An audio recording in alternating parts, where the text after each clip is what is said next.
Chapter 952. While Xiao Luqing was waiting for the video call, she tried to make her presence known to the old madam. However, the old madam did not even look up. This made Xiao Luqing's eyes gloomy. She smiled casually and said, "If the Hua family and the Wen family join forces, Higgins will definitely choose us." Old Madam Wen could not help but chuckle.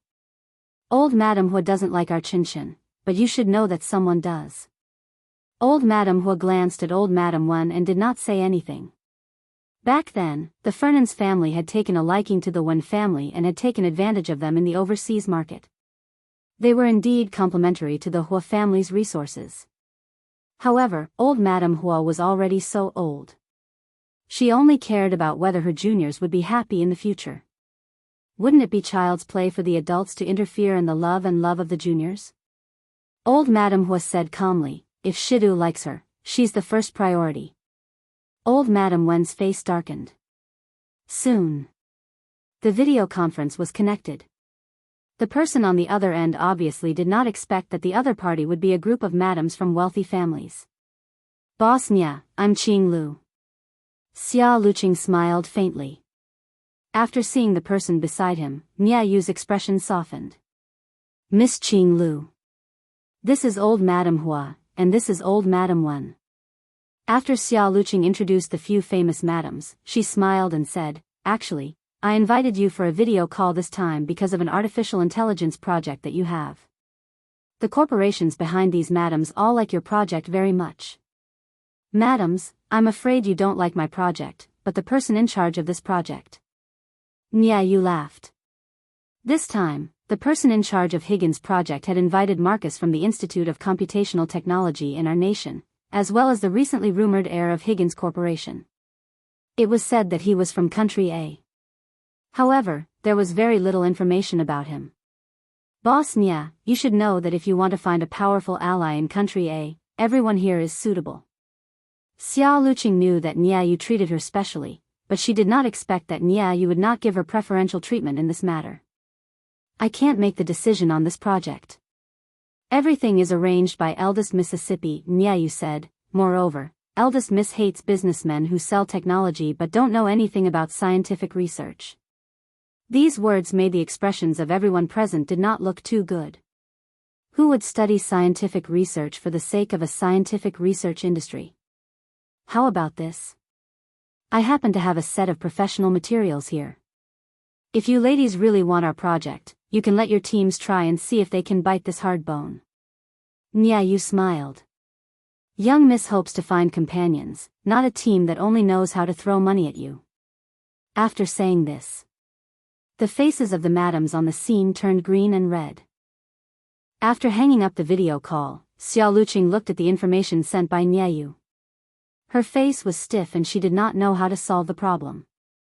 Half an hour later, almost all of the research teams of these major corporations were at a loss when it came to Higgins' questions. "I can't even understand this. What's the point of asking me?"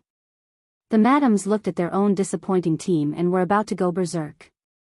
"Xiao Qing, how should we solve this?" Old Madam Wen gritted her teeth.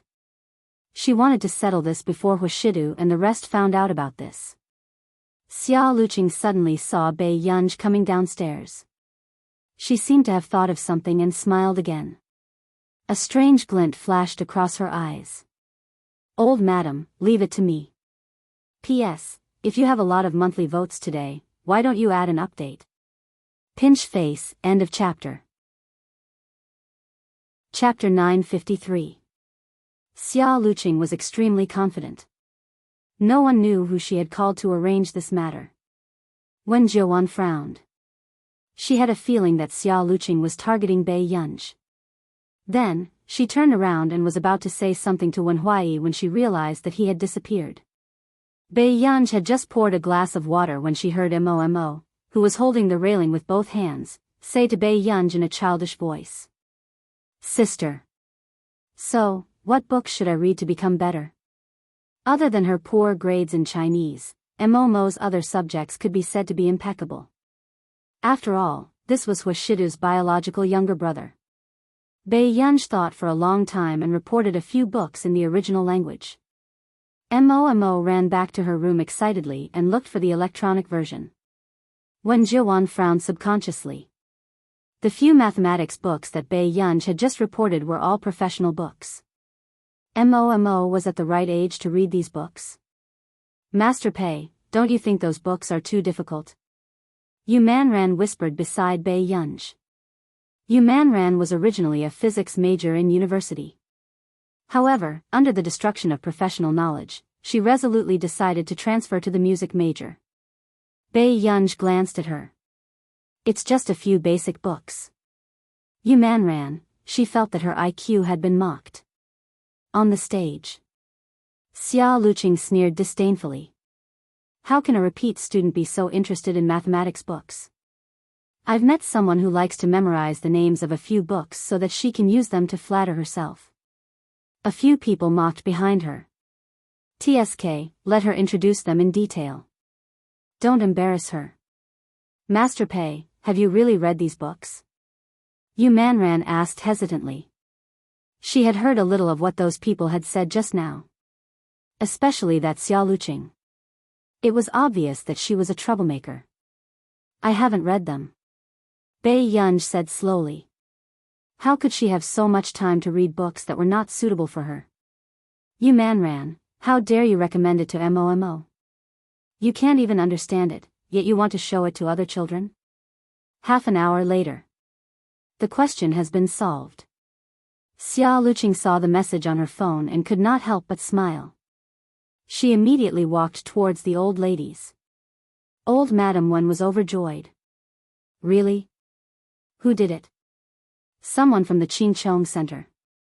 Xia Luqing smiled and said, they said that I can probably get around 70 points.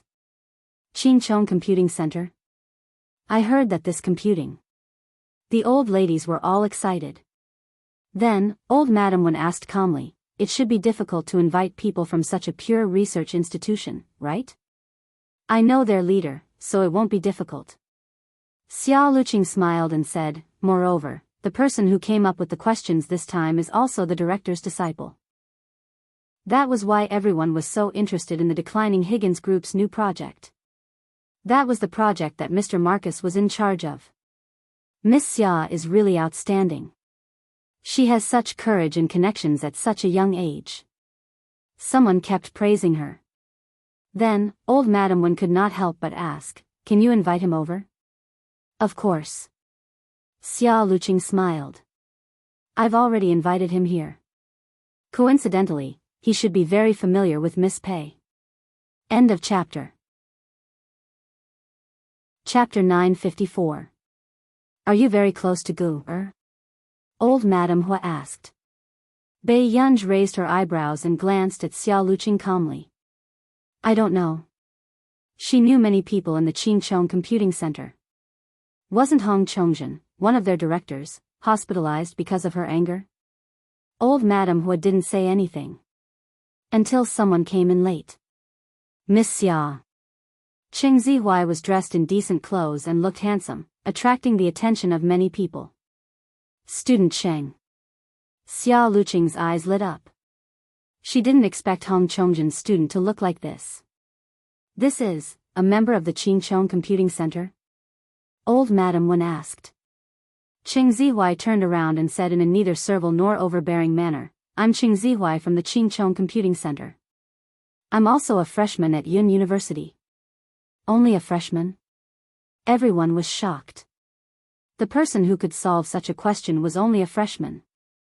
I'm not busy with my studies in the third year of high school, so I had the chance to get to know teacher Hong Chongzhen. Cheng Zihuai's tone was cold, but he was obviously confident in his ability. To be able to say that he wasn't busy with his studies in the third year of high school, he was definitely a top student. Then, Cheng Zihuai didn't expect to see Bei Yunj when he turned around. You're here too? Cheng Zihuai inexplicably felt a ball of anger in his chest. He hated the person in front of him and had an inexplicable emotion. He hadn't seen Bei Yunj for so long, and her appearance had clearly become more unfamiliar, but it was as if no matter what, she could still affect his heart. Bei Yunj only looked at him indifferently and raised her eyebrows slightly without saying anything. This made Xia Luqing frown. Why was there something wrong with the news? Didn't they say that Bei Yunj had actually liked Qing Zihuai for a long time? But Bei Yunj didn't seem like someone she liked at all. Old Madame Hua is indeed kind. No wonder student Pei thinks that as long as she has someone to rely on, she can be impudent. Qing Zihuai pursed his lips and suddenly mocked her. Everyone present could tell that there was a grudge between Qing Zihuai and Bei Yunj. What are you saying, student Qing? Why do you have to say this in front of old Madame Hua?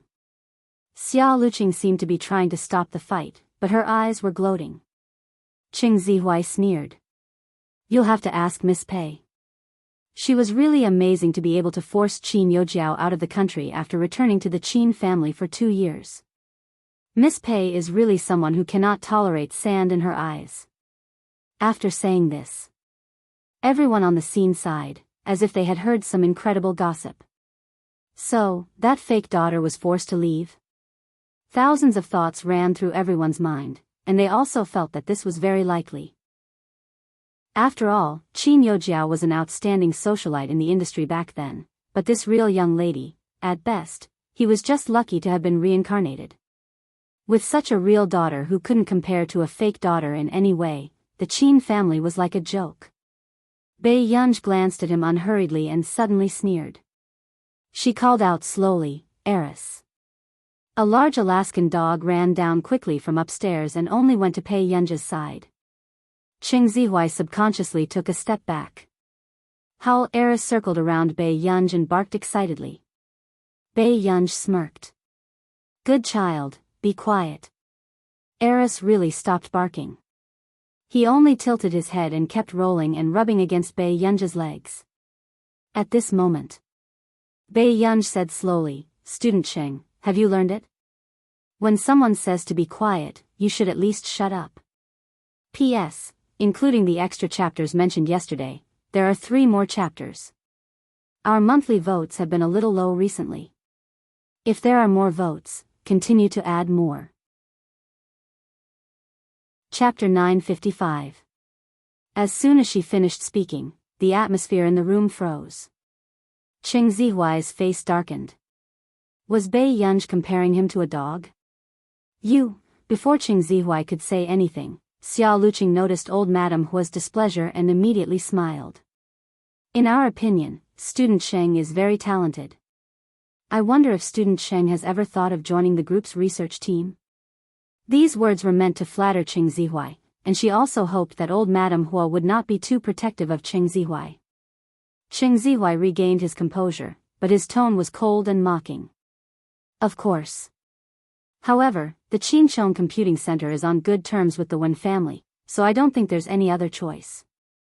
Everyone knew in their hearts that he had chosen the Wen family. The teacher said that he would help me win Higgins's project this time. When Qing Zihuai said this, his gaze swept over Bei Yunj with a hint of mockery. However, Miss Pei is so resourceful. Perhaps you can also try these questions. Qing Zihuai had long heard that Bei Yunj had dropped out of school for no reason. And for more than half a year, he had been working hard in the computing center day after day. He was no longer on the same level as Bei Yunj. Bei Yunj just sneered and sat on the sofa to tease a lass. Then, Zihuai, quickly send these questions up.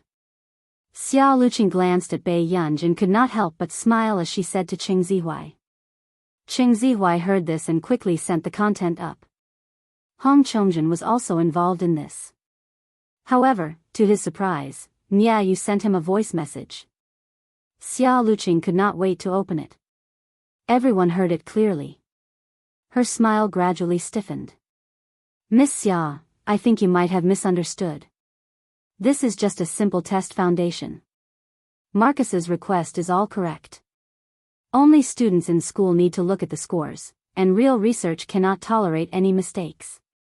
In an instant, Qing Zihuai's calm face also disintegrated, and his expression instantly turned ugly. What? That test had to be all correct? Suddenly, Qing Zihuai heard a soft sneer. He quickly turned around and gritted his teeth. Bei Yunj? Student Cheng, if you can't do it, isn't there still an old one? Bei Yunj was playing leisurely, but he was still arrogant. Old Madam Hua, could the old Yunj was talking about be Hong Chongjin? Everyone present suspected that Qing Zihuai would explode on the spot, but fortunately, he endured it. Bei Yunj, if you are really that capable, then you should help the Hua Corporation win this project. Qing Zihuai sneered. If he couldn't do it, then Bei Yunj was even more unworthy. Xiao Luqing agreed, yes, Miss Pei and Zihuai were in the same high school and are about the same age. Since Miss Pei dared to quit school and felt that there was nothing to learn, there should be no problem with the foundation test, right? Actually, Qing Zihuai didn't finish the paper by himself. Hong Chongjin even helped him a little. After removing the water, Qing Zihuai's accuracy was only about 50%. Bei Yunj glanced at the unread messages and only smirked casually. It doesn't seem fair. These words made Xiao Luqing think that Bei Yunj was afraid. For Miss Pei to be valued so highly by the Hua Corporation, she must be extremely talented. We are also looking forward to Miss Pei's performance. Xiao Luqing was intriguing. Since she had already said this, if Bei Yunj didn't agree, he would be mocked by the crowd. End of this chapter. Chapter 956. Bei Yunj raised her eyebrows and scanned her surroundings. She glanced at Wen Zhiwan, who was trying. Wen Zhiwan, can you lend me your computer for a while? Wen Zhiwan was stunned for a moment before she handed the computer to Bei Yunj. This computer belonged to Wen Huai. The others looked at Bei Yunj and did not know what she was up to. Was she really going to try this test? Xiao Luqing's eyes were filled with ridicule. A student whose grades were so bad that she could repeat a year wanted to solve Higgins's test? She was simply dreaming. Miss Pei, do you think you're better than a professional from the computing center like Zihuai? Xiao Luqing looked at Bei Yunj, who kept typing on the keyboard, and burst out laughing as if she was joking. The people around felt that Bei Yunj was deliberately flattering herself. Me? Of course I'm better. Bei Yunj curled her lips and said lazily, her eyes arrogant and presumptuous. Qing Zihuai subconsciously looked at her coldly, but he did not have time to mock her. Bei Yunj returned the computer to Wen Zhiwan. Thank you. It had only been about 10 minutes. How could she solve it so quickly? Xiao Luqing could not help but cover her mouth and snicker. Miss Pei can't solve it and has given up. The others were also discussing softly. Suddenly, Old Madam Wen laughed. Old Madam Hua indeed dotes on her grandson, so much so that she doesn't have any requests. Old Madam Hua was about to say something when Xiao Luqing's phone suddenly vibrated. When Xiao Luqing picked up the call, she heard Niayu's voice. Congratulations, you've passed the test. I wonder which company's team made this test. Instantly, Xiao Luqing's face was as pale as a sheet of paper. What did you say? Niayu frowned. Mr. Marcus just saw it and felt that these questions were solved very cleverly. He wants to know which team it is. Everyone present heard it clearly. Qing Zihuai clenched his fists and his pupils constricted. He subconsciously looked at Bei Yunj. How was this possible? And Mr. Anya, is it possible that these questions were leaked? As soon as Xiao Luqing asked this question, Old Madam Hua's gaze turned cold. She completely disliked this woman.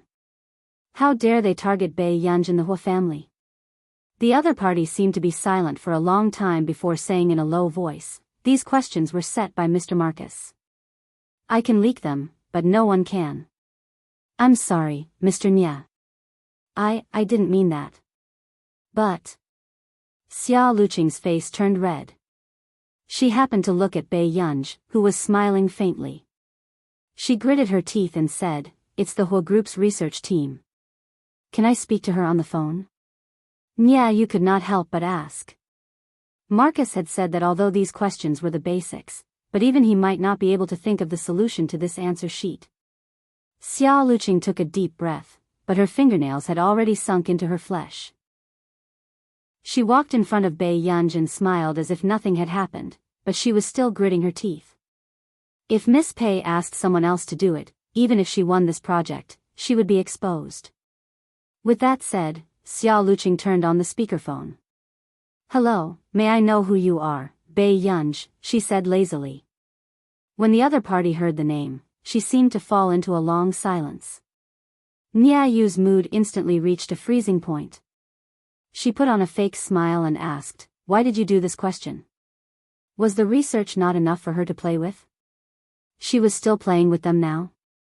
For the first time, President Nia wanted to beat his boss. P.S. Ahem, it's late but it's here. There's one more chapter. End of this chapter. Chapter 957. Do you think the Hua Corporation still has this chance? Bei Yunj rested her head on one hand and asked with curved eyes. Nia Yu wanted to curse. Could she be any more shameless than getting in through the back door openly? Didn't they agree to be fair and just? He took a deep breath and hung up the phone. Then, Bei Yunj's phone rang. She glanced at the familiar number and immediately hung up. However, the owner of the phone number continued to call crazily. Bei Yunj raised her eyebrows and went upstairs with her phone. She did not forget to say calmly, "Grandma, he said that this project is ours." Old Madame Hua was speechless. Everyone was speechless. For some reason, they felt that President Nia knew Bei Yunj. They also felt that the identity of the girl in front of them was not that simple. Meanwhile, Qing Zihuai stood where he was and looked at Bei Yunj, who did not even look at him when she went upstairs. He clenched his fists and his face turned green. He felt his face burning. How did Bei Yunj get everything right? Zihuai, can't you tell? Bei Yunj and President Nia's relationship is not ordinary, Xiao Luqing said thoughtfully. Then can we get this project? Qing Zihuai asked. Xiao Luqing's face stiffened. Then, she gritted her teeth and sneered. Zihuai, Higgins has more than one project this year. Just wait and see. After Xiao Luqing and Qing Zihuai left, Wen Jiuan was deep in thought. Until Wen Huai interrupted her thoughts. "Sister, where's my computer?" "Here." Wen Jiuan returned the computer to him. But suddenly, Wen Huai immediately stood up, giving Wen Jiuan a fright. "Sister, this question, you did this question?" Wen Huai asked in disbelief. Wen Jiuan asked instinctively, "What question?" "It's a question left behind by our school's professor. I've been trying to solve it for half a semester, but I still can't solve it." "Someone actually solved it?" Wen Jiuan paused. She remembered that when she gave it to Bei Yunj, it seemed to be blank, at this moment. Wen Huai couldn't wait to take a picture and send it to the professor and class group. In an instant, it caused an uproar in the class group, as well as the attention of the professors. Wen Huai went out to answer the call. When he heard the professor's praise, he couldn't hide his excitement. At the same time, he was also asking him who came up with the idea of solving the problem.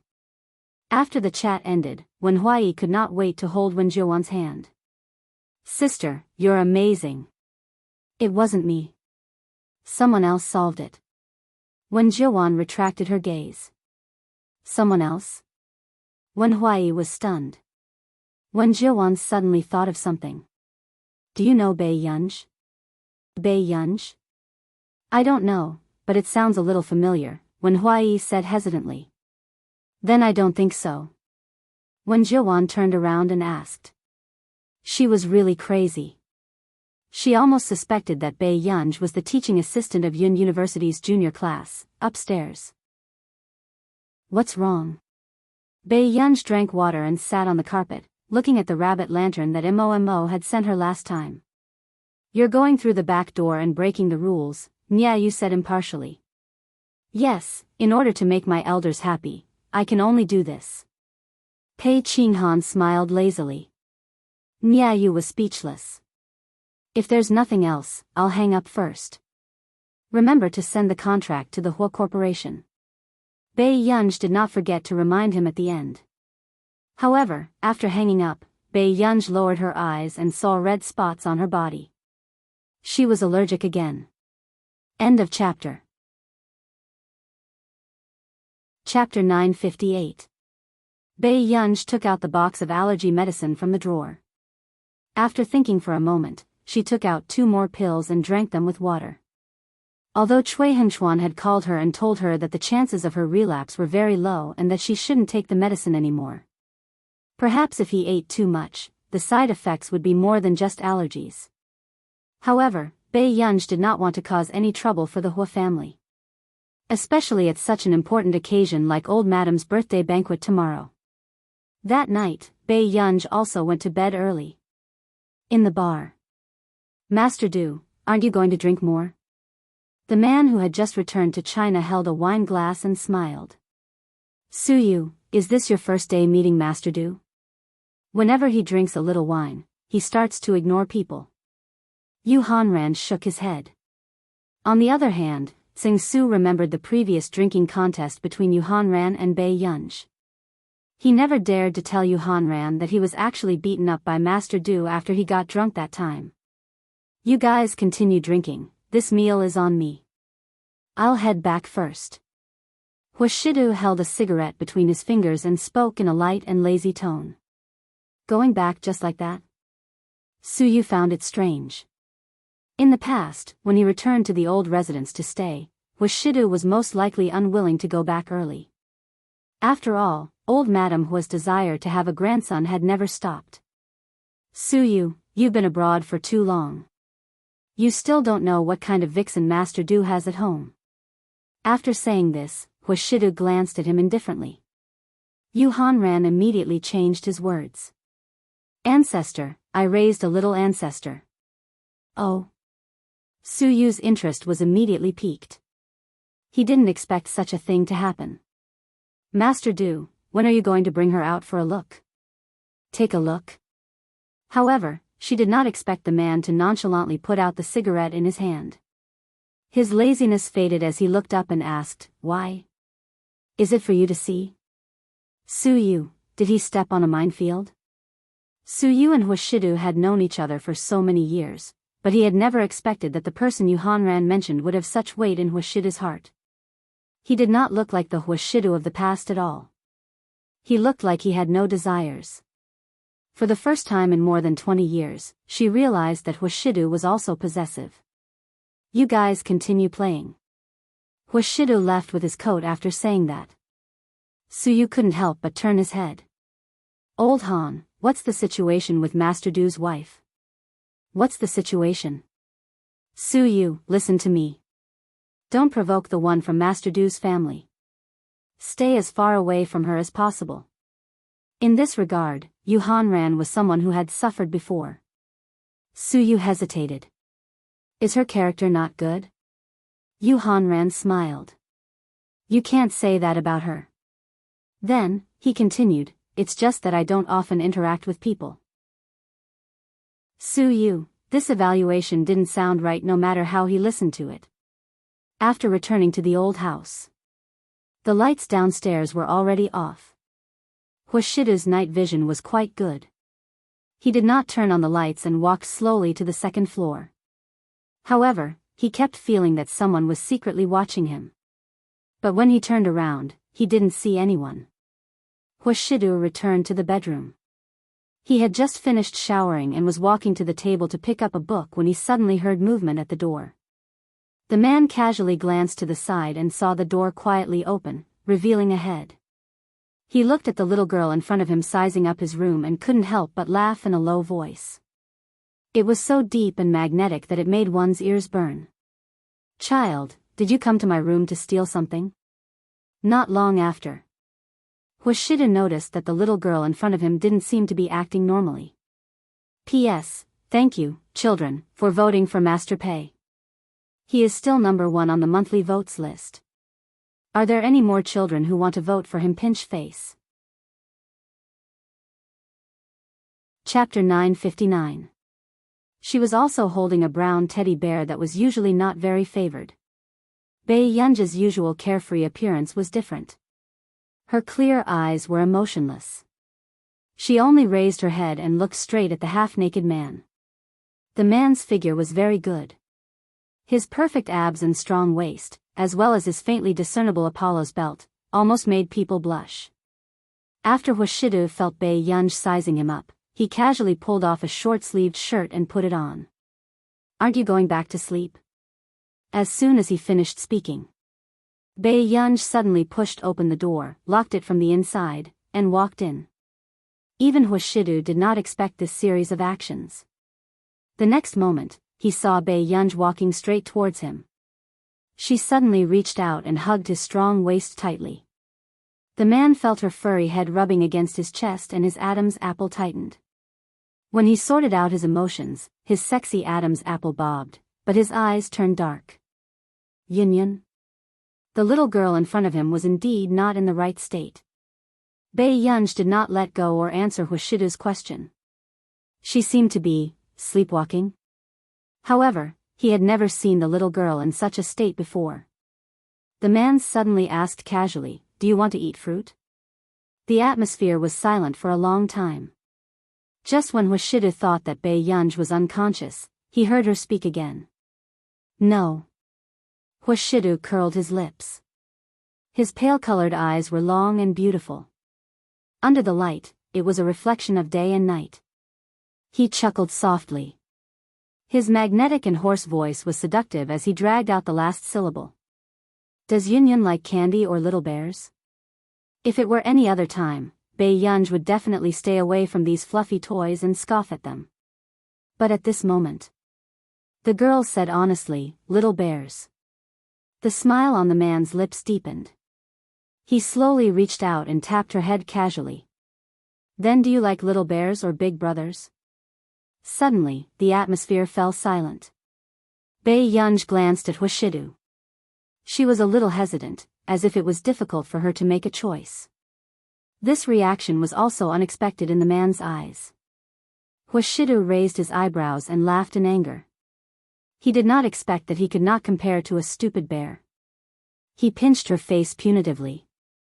"What do you mean, Yunyun? Did I dote on you for nothing?" Bae-yunj immediately said, "I like Big Brother." "Little liar." Hwashidu smirked. "You even came over to take advantage of me when you were sleepwalking, huh?"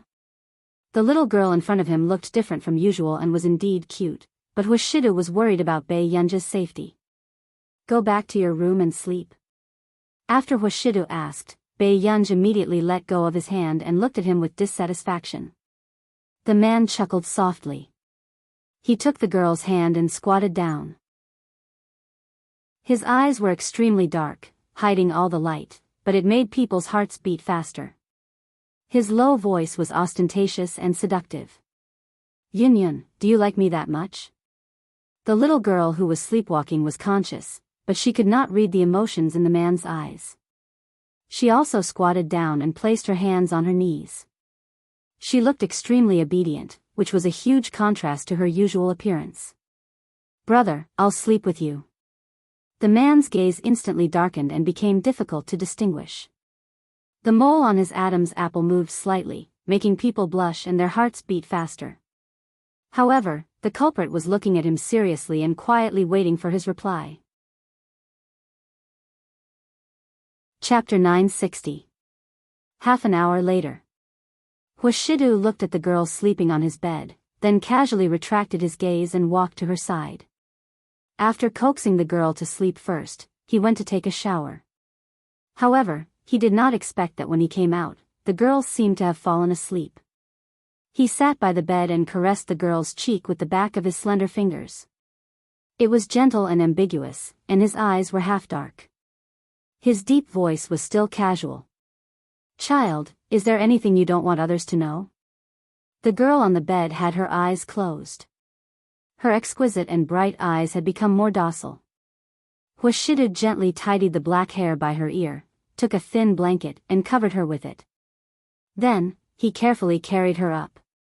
At night, the man carried the girl in his arms and walked through the corridor to another bedroom. Only a small night light was turned on inside. Outside the bed, the moon was bright and the stars were sparse. A corner of the dark branches was revealed, and everything was lonely. Hwashidu gently placed her on the bed and tidied up the blanket. From the corner of his eye, he saw the medicine on the bedside table. One box was filled with medicine that was not properly packaged. The other box was filled with allergy medicine. The man's eyes darkened. He held the box of medicine that was not properly packaged and noticed the logo at the bottom of the back. Yuncheng Pharmaceutical Research Institute. Soon. Huashidu put down the medicine and walked to the balcony to make a call. If Bei Yunj heard it, she would realize that Huashidu was contacting Zhong Xinglin. Mr. Hua, what happened?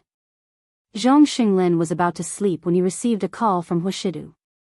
It was a little strange. What medicine did you prescribe for her? Huashidu asked straightforwardly.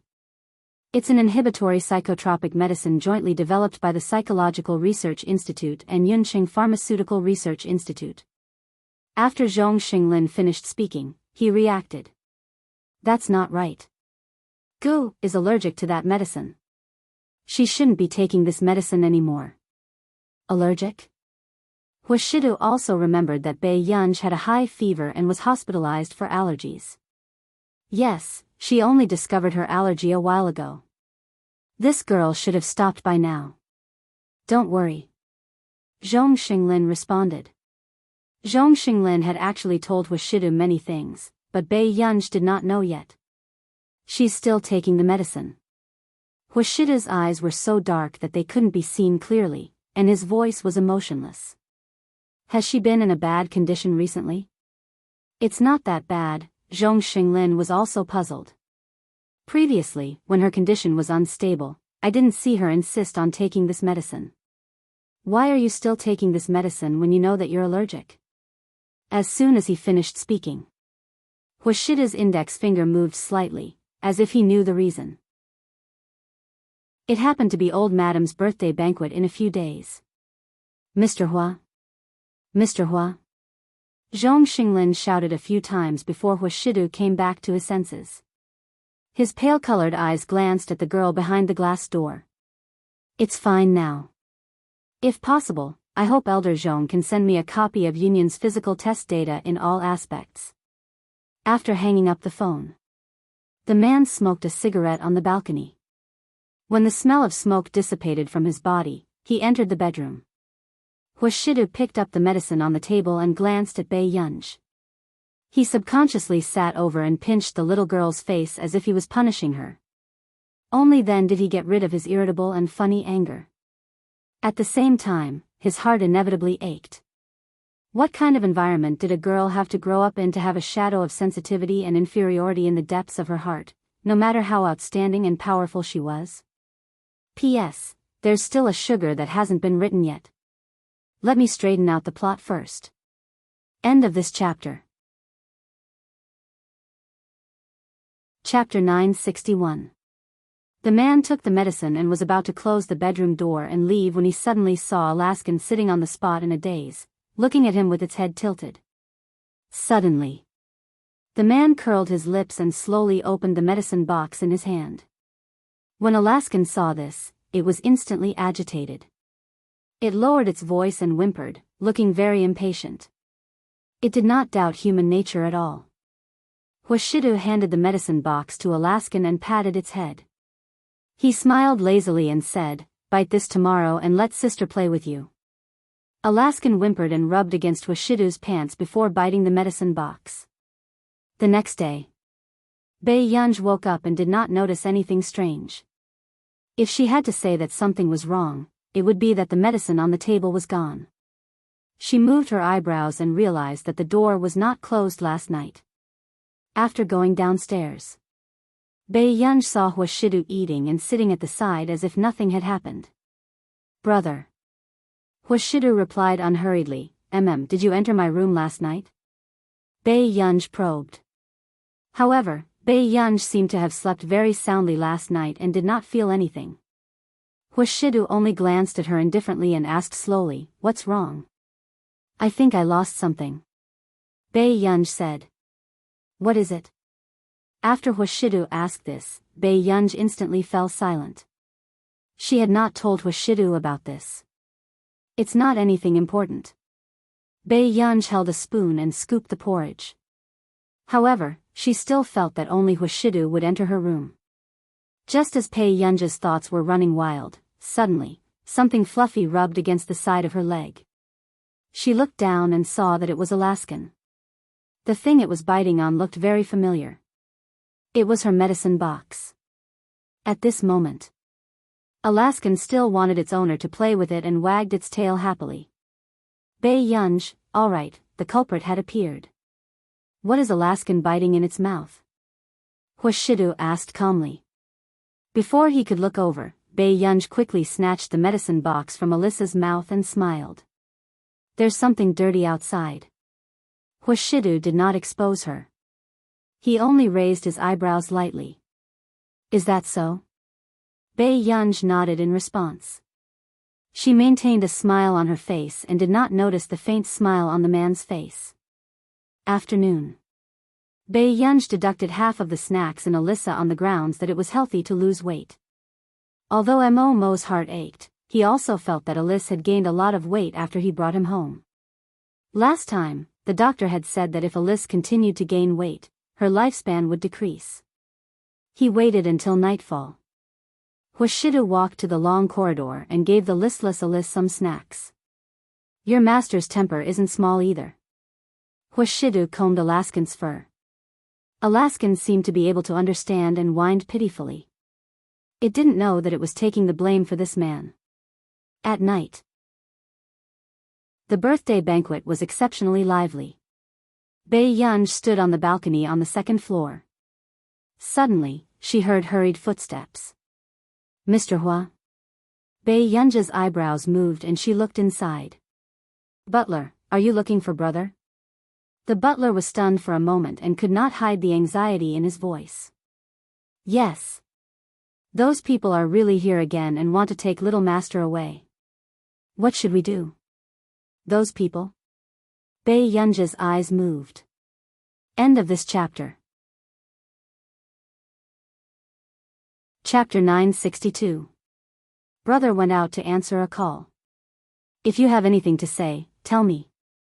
Bei Yunj threw the wine can into the trash can. Miss Pei, I'm not sure about the details. I only know that it seems to be someone from the Tang family in Continent K. Continent K? Bei Yunj knew about the existence of this continent. There were many supranational organizations in it and they were not bound by any country. Even the Indomitable Music Alliance was established in Continent K. Where's Mo? Bei Yunj walked downstairs and asked unhurriedly. Miss, the people in Continent K are not to be trifled with. You'd better. Before the butler could finish, she interrupted him. Today is the old madam's birthday banquet. Just maintain the order of the birthday banquet. Yes. The butler was also inexplicably afraid of this girl who had been brought by Mr. Hua. Bei Yunj was born with a smile. Her eyes were curved, but they were naturally intimidating. It was an aura that did not match her age. Downstairs, Bei Yunj saw that the atmosphere was not right. Everyone was whispering. She took a sip of red wine. Man. What's wrong? Yumanran was also shocked by the sudden arrival of the person. When he saw Bei Yunj, he heaved a sigh of relief. Help liven up the atmosphere. The banquet continues. Today is a joyous occasion. Bei Yunj placed the wine glass on the table and wiped her hands. What are you planning to do? Yumanran grabbed Bei Yunj's hand. Wait a little longer. Wait for Master Du to come back. She was worried about Bei Yunj's safety. It's not a big deal. Bei Yunj curled her lips and left the living room. Seeing this, Yumanran could only walk to the piano and play Spring Night Banquet. The atmosphere at the scene was slowly stirred up. On the second floor of another building around the corner, Bei Yunj heard Mo's voice, but she was speaking fluent our nation's language. It was still a childish voice, but it was filled with determination. I'm not Fernan's child, nor am I a child of the Tang family. Old Madame Hua, hiding this child won't do you any good. Besides, Mo isn't related to you by blood. Don't you know that? The people of the Tang family were calm and composed. There were more than 10 bodyguards outside the door. They had indeed come prepared. Grandma, I'm not going with them. Mo was wearing a small suit. He hugged old Madam Hua's neck tightly and whispered. Mo has been by my side since he was 1 year old. He is the biological grandson of the Hua family. Since the Tang family could be so heartless as to abandon her, they shouldn't want to take her back just because of the family's internal strife. Old Madam Hua also refused to give in. Old Madam Hua, are you refusing a toast only to drink a forfeit? The young woman sitting opposite her sneered and said in a contemptuous tone, you must know that Continent K's resources are far superior to yours. Letting Mo return to the main family is the best choice. In your dreams. Old Madam Hua sneered, unmoved. As soon as she finished speaking, the young woman suddenly smashed the cup on the table. It's just the Hua family. Do you really think that the Tang family won't dare to touch them? Actually, the Tang family was indeed afraid. They were not afraid of the Hua family, but Hua Shidu. A few years ago, they had been attacking the Hua family non-stop. In the end, they did not expect that they would retaliate against the Tang family. However, when they investigated Hua Shidu's background, they found nothing. Suddenly, a clear and lazy voice sounded. Grandma, the birthday banquet downstairs has started. End of this chapter. Chapter 963. Old Madam Hua did not expect Bai Yunj to come up at this time. Go, take Mo downstairs first. Before old Madam Hua could finish speaking, the older man suddenly spoke. Old Madam Hua, I came here to discuss with you. It's better for Mo to stay here. More than 10 bodyguards blocked the corridor. Bai Yunj put her phone back and glanced at them leisurely. Then, she smiled lazily and said, Grandma, let me entertain the guests. You can go downstairs first. But, Bai Yunj whispered into old Madam Hua's ear, go and find brother. Old Madam Hua frowned. She was still worried about Bai Yunj's safety. Go, you go down first, there are too few desserts downstairs. Grandma, remember to get someone to prepare more. I haven't had dinner yet. Bai Yunj's tone was lazy, but she did not allow anyone to object. Old Madam Hua saw that Bai Yunj's attitude was firm, so she could only purse her lips and prepare to go downstairs to call Hua Shidu before rushing up. However, she did not expect that Bai Yunj would simply close the door to the living room. Who are you? Tang Shi's tone became even colder. Mo held Bai Yunj's hand. No matter how afraid she was, she still coaxed Bai Yunj. Sister, don't be afraid. I will protect you. Bai Yunj smiled and hugged Mo to her side. Her tone was casual, but she could not hide the coldness in her voice. When are you going to get lost? This was also Bai Yunj's bottom line. The old madam's birthday banquet was interrupted just like that. How dare you? Who are you? How dare you speak to us like that? Tang Shi and the rest's gazes turned cold. They did not expect that there would be someone in Country A who dared to provoke their Tang family. Bai Yunj's bright eyes were unrestrained. Her deep eyes seemed to be bloodshot, but she lowered her eyes to hide her cleanness. She licked her lips and asked slowly, what's wrong? You want to fight? I won't abide by the rules of Country A. If you dare to stop us, you can see if you have the life to do so. Tang Qian was arrogant and her eyes were cold. She picked up the gun and pointed it at Bai Yunj. However, the older man beside her felt that this girl was not simple. I'm Tang Weiming, ranked 5th in Continent K's Tang family.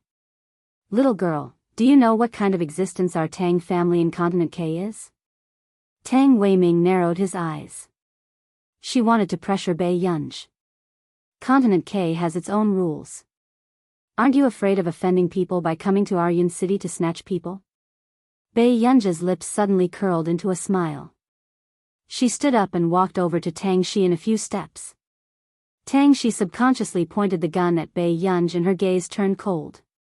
Bai Yunj sneered and pressed her chest against the muzzle of the gun. Miss, do you think we don't dare to open it? Tang Weiming asked coldly. It was the first time she met a girl of this age who was not afraid of death. Yes. Bei Yunja's eyes were wild and unruly. She said slowly and playfully, "If you touch me, the Tang family will be buried with me." "You!" Tang, she was instantly enraged. She gritted her teeth and loaded the gun. But unexpectedly, suddenly, a red ray of light was pressed against her chest. Tang, she was stunned and her body stiffened. Tang Weiming also came back to her senses. "What's going on?" Your head." The subordinate's face turned pale. Tang Weiming happened to glance at the mirror beside her and found that there was also a red dot on her forehead. It was a long-range gun and it was aimed at them. The dozens of bodyguards around them were also aimed at. End of chapter. Chapter 964. Just as Tang, she was panicking, she suddenly heard the sound of a helicopter's propeller outside the window. "Hello, everyone. I'm the captain of the Falcon team from Country A's 1st District." Lu Zhongzhou's voice came from the balcony through the electric current. "As for the lady inside, don't tell me you want to try and see whose gun is faster?" This time, the Tang family completely reacted. The person outside was a soldier from this country. "Who exactly are you?" Tang Weiming gritted his teeth and glared at Bei Yunj with red eyes. His face was slightly distorted. He didn't expect that one day, he would fail in such a small task. Tang Shi's hands also stiffened. After hearing those words, she almost couldn't hold the gun. Bei Yunj glanced at him slowly. His eyes curved as he asked unhurriedly, "Are you qualified to know?" These words made Tang Weiming and Tang Shi's expressions extremely ugly. However, it had only been 10 minutes since Bei Yunj walked in, and so many people from the country had appeared. This proved that Bei Yunj's identity was not simple. At the same time, someone broke through the door and entered. "Miss Pei, are you all right?" "I'm fine." After Bei Yunj answered, he held Mo's hand and led him out of the door. At the door, old Madame Hua was a little surprised by this situation. When she saw Bei Yunj, she came back to her senses. These people are, Grandma, bring Mo downstairs. I still have some things to deal with." Bei Yunj didn't say much, but old Madame Hua could also sense that these people knew Bei Yunj. "Okay, come down early too." Old Madame Hua could only nod. "Okay. What's wrong with these people? They don't look like people from our country." Lu Zhongzhou narrowed his eyes and sized up those people. "Yes, they're from the Tang family of Continent K." Bei Yunj looked at Tang Weiming and the others who were tied up and escorted downstairs. "What continent?" Lu Zhongzhou's body instantly froze. "Continent K, the Tang family." Bei Yunj reminded him gently. "Lu Zhongzhou, how did this ancestor offend the people of Continent K?" Even he didn't know much about the independent forces in Continent K. Did he offend a force from Continent K without even leaving his house? Lu Zhongzhou took a deep breath. "Bei Yunj, the forces in Continent K are no joke. You should be more careful next time." "Will it give you a lot of trouble?" Bei Yunj asked. Lu Zhongzhou was stunned for a moment. His hand, which was wearing a black leather glove, caressed Bei Yunj's head. "Your age and your talent are the hope of our country, eh? No one wants anything to happen to you.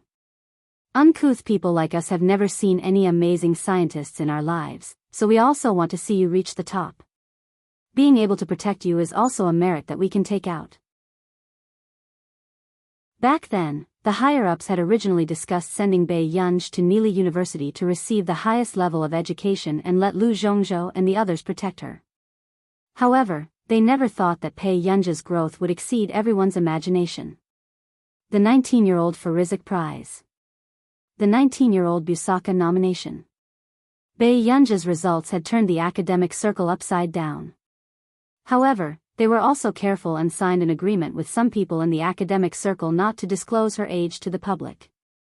In other countries, the academic circle also avoided having anything to do with the political circle. Of course, there were very few undercover scholars. No matter how young the other countries guessed, they probably never thought that her real age was only around 20. Lu Zhongzhou had just escorted her downstairs when he heard someone calling Bei Yunj. Yun. The man's voice was pleasant and familiar to Lu Zhongzhou. He turned around and was stunned when he saw Hua Shidu's face clearly. Brother. Bei Yunj had just walked up to Hua Shidu when she saw him holding her favorite cake. Hua Shidu handed the cake to Bei Yunj. It looks like there are guests at home. Bei Yunj took the cake bag. Before she could speak, she heard Lu Zhongzhou probe, Sir, have we met somewhere before? Lu Zhongzhou had been to Continent K on a mission. He seemed to have seen this person there before, but he could not be sure. We have indeed met before. I saw you in the war zone. The man looked elegant and noble. He was wearing a black suit and a long coat. His temperament was light and lazy, and his pale-colored eyes were indifferent. Lu Zhongzhou hesitated. Is that so? God Lu, isn't your method of investigation too old-fashioned? The team member beside him said. Lu Zhongzhou hid his panic. What nonsense are you talking about? I just think that Mr. Hua is too handsome and I'm afraid that Miss Pei will be deceived. The team member muttered, who in the war zone doesn't know that you and God Tan raised Miss Pei as a daughter? Hua Shidu's face was indeed too aggressive. His temperament was ascetic and cold, but his pair of peach blossom eyes could make people blush. The scumbag vibe of a refined scum was vividly reflected on him. What nonsense are you talking about? Lu Zhongzhou was interrupted by his team member and forgot his original thoughts. Not long after. Hua Shidu knew what had happened and was not in a hurry to interrogate the people from Continent K. Instead, he arranged for a separate living room and invited Lu Zhongzhou and the rest to have a cake with Bei Yunj. After all, their identities were special. In the room. Hua Shidu's slender index finger tapped the cigarette between his fingers as he narrowed his eyes and watched the video in the living room. When he saw Tang Shi pointing a gun at Bei Yunj, he bit his cigarette lazily. The cigarette but instantly turned scarlet red and spat out a circle of white smoke. However, in the eyes of Tang Shi and the rest, the man's careless appearance was the prelude to danger. Master Du, Zhou Yu rushed over and nodded slightly at Hua Shidu. He did not look at the Tang family. Hua Shidu. The Tang family will not let you off. If you dare to touch us, the Tang family will definitely avenge us. The woman shouted in a sharp voice. Hua Shidu only raised his eyes slightly and glanced at her indifferently. He sneered. Zhou Yu, ask her to call the Tang family. Yes. Under Tang Shi's flustered and guarded gaze, Zhou Yu took out her phone and called the Tang family. Qianqian, come back quickly. Tang Shi wanted to ask for help, but the words were stuck in her throat. She could not help but look at the man not far away. She had an ominous feeling. Dad, what's wrong? Tang Shi's voice trembled slightly. At home, the Tang family is finished. The Tang family is completely finished. The middle-aged man on the other end of the phone sounded pained. I shouldn't have provoked him. Now, the Tang family is going to be gone. Tang Weiming's body stiffened. What did you say? Brother? Weiming, I can't protect the Tang family anymore. Beg Hua Shidu and ask him to give us a way out, okay? Take it that brother begs. Before he could finish speaking, the call was hung up. End of chapter. Chapter 965. Zhou Yu put his phone aside. Miss Tang, I've explained the situation to you. Tang Shi's entire body was trembling. It was obvious that the man in front of her had long been prepared to touch the Tang family. She gritted her teeth. Hua Shidu, I'm Mo's aunt. The Tang family is Mo's family. If you do this, Mo will hate you. The man looked up at her. His pale-colored eyes were devoid of desire and his emotions could not be discerned. Tang Shi subconsciously swallowed her saliva. Let me go. Tie her up and throw her into the police station. With that said, Hoshidu put out the cigarette in his hand and ignored the screams inside. He pushed the door open and left. However, he did not expect to see a small figure in front of him when he lowered his head. The boy looked exquisite and tender. He looked at him with his big obsidian-like eyes. Hoshidu slowly squatted down and looked at him casually. He flicked Momo's forehead with his index finger. "What are you doing here?" Mo rubbed his forehead that did not hurt and tiptoed to hug Hoshidu's neck. "Brother, don't tell me you don't want Mo anymore." He sniffed and his voice was soft and uneasy. "I worked very hard to learn Chinese and listen to brother and grandma. I will protect you when I grow up." The man reached out to pull the child away and gently wiped away the tears on his face. "Is that so? You even made the Chinese teacher leave in a fit of anger. Mo, who else did you kiss this morning?" Hoshidu slowly reopened the score. Mo's small body froze. Before Bei Yunj returned last night, Mo had promised Hoshidu with his dignity as a man that he would not secretly kiss Bei Yunj. However, this morning, Mo thought that Hoshidu was not around and hugged Bei Yunj coquettishly, so he took the opportunity to kiss him. He even said bad things about his brother. "Go downstairs and eat cake." The man rarely carried the little guy personally. Mo leaned on the man's shoulder and muttered, "Brother, you are my most important family member. I don't want others to hurt you. Not even the Tang family." Hoshidu said slowly, "Then don't skip class." Mo, downstairs." Bei Yunj sent Lu Zhongzhou and the others off. She held the cake in her hand and had already prepared a draft in her heart. She was going to explain it to Hoshidu later. After all, some of the guests had seen Lu Zhongzhou's sudden arrival. How could Hoshidu not be suspicious? When Bei Yunj thought of this, she subconsciously turned her head. She almost bumped into the man. Bei Yunj looked up and saw Hoshidu clearly. Her expression did not change. "Brother." Hoshidu glanced at her and his gaze landed on her cake. He slowly picked up a small spoon and dug out a piece to taste it. The man raised his eyebrows. "It's too sweet." Bei Yunj hesitated. "This is mine." She had also used the spoon just now. Hoshidu glanced at her leisurely and scooped another spoonful of the cake in Bei Yunj's hand. "Open your mouth." What? Bei Yunj was about to speak when she was suddenly fed a spoonful of cake. The sweet taste of cake and sweet fruit spread on her taste buds, making her feel happy. However, Bei Yunj was stunned by Hoshidu's actions. Bei Yunj, alright, this man must have thought that she was unhappy because he ate her cake. At the thought of this, Bei Yunj suddenly noticed something and the way she looked at Hoshidu changed slightly. She subconsciously took a step back and asked tentatively, "Brother, did you drink?" End of chapter. Chapter 966. Hoshidu paused for a moment because of Bei Yunj's retreating action. Then, he unconsciously licked the tip of his itchy teeth and asked lazily, "What?" Bei Yunj looked at Hoshidu and recalled how Hoshidu had snatched her cake. Alright, he had really drunk. No wonder he didn't look for trouble with her or ask her anything.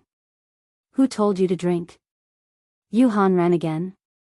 Bei Yunj's pretty eyes narrowed slightly as she put the blame on Yuhan Ran. "What's wrong with drinking?" Hoshidu found it funny. Just as he was about to take a step forward, Bei Yunj took a step back.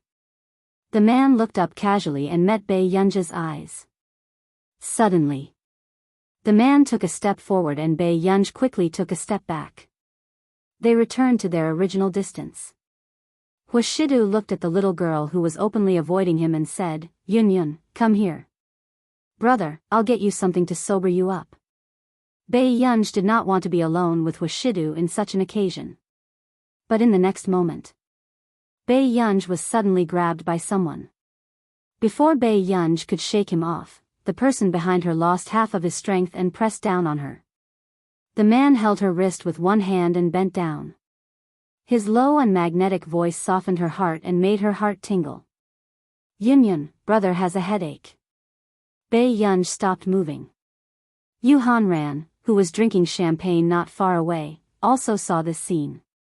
He muttered softly, "Tsk, Master Du is good. You're even better at pretending than me." After Yu Hanran finished speaking, he felt Bei Yunj's cold gaze from afar. What kind of gaze was that?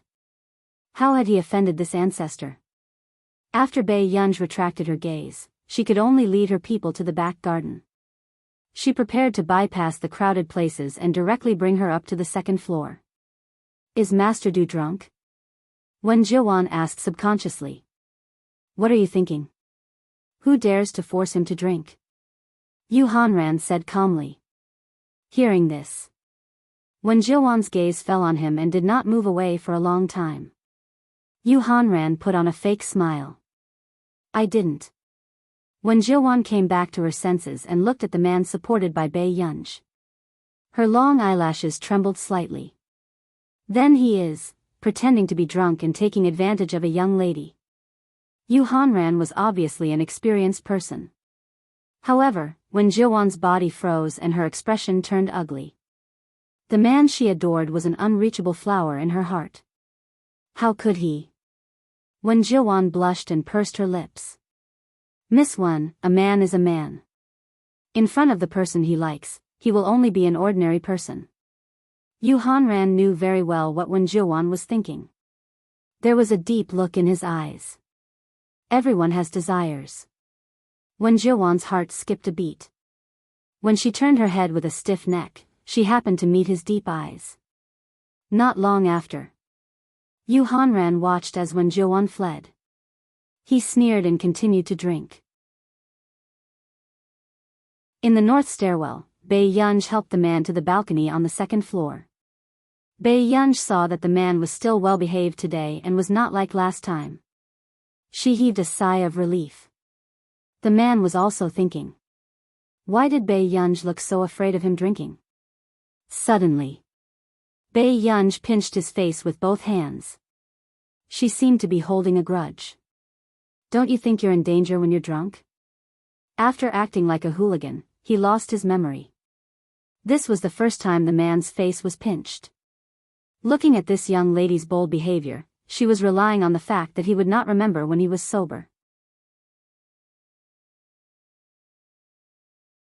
Chapter 967. He did not stop the little girl's dangerous actions. He only raised his thin eyelids and asked ambiguously, "Is your alcohol tolerance not good?" After Huashidu finished speaking, Bei Yunj suddenly remembered that this man had whispered into her ear in the back of the car. It was ambiguous and touching.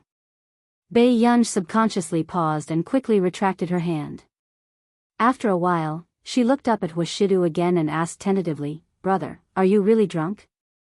She felt that the man's attitude today was a little strange. However, when Bei Yunj subconsciously met the man's eyes that were filled with deep and shallow light, as well as his half-hidden dark eyes, that explicit gaze was the same as the way the man looked at her the last time he was drunk. "I'll go get you something to sober up." Bei Yunj quickly stood up and went to the room to get something to sober up. The man was also thinking why the little girl was so afraid of him after he drank. 10 minutes later, Bei Yunj walked back. "I don't think there's a usual drink to sober up." "Okay." The man looked up and saw that the little girl was a little distance away from him. His voice was lazy and light. "Yun Yun, come and lean on me for a while. Isn't there a rattan chair?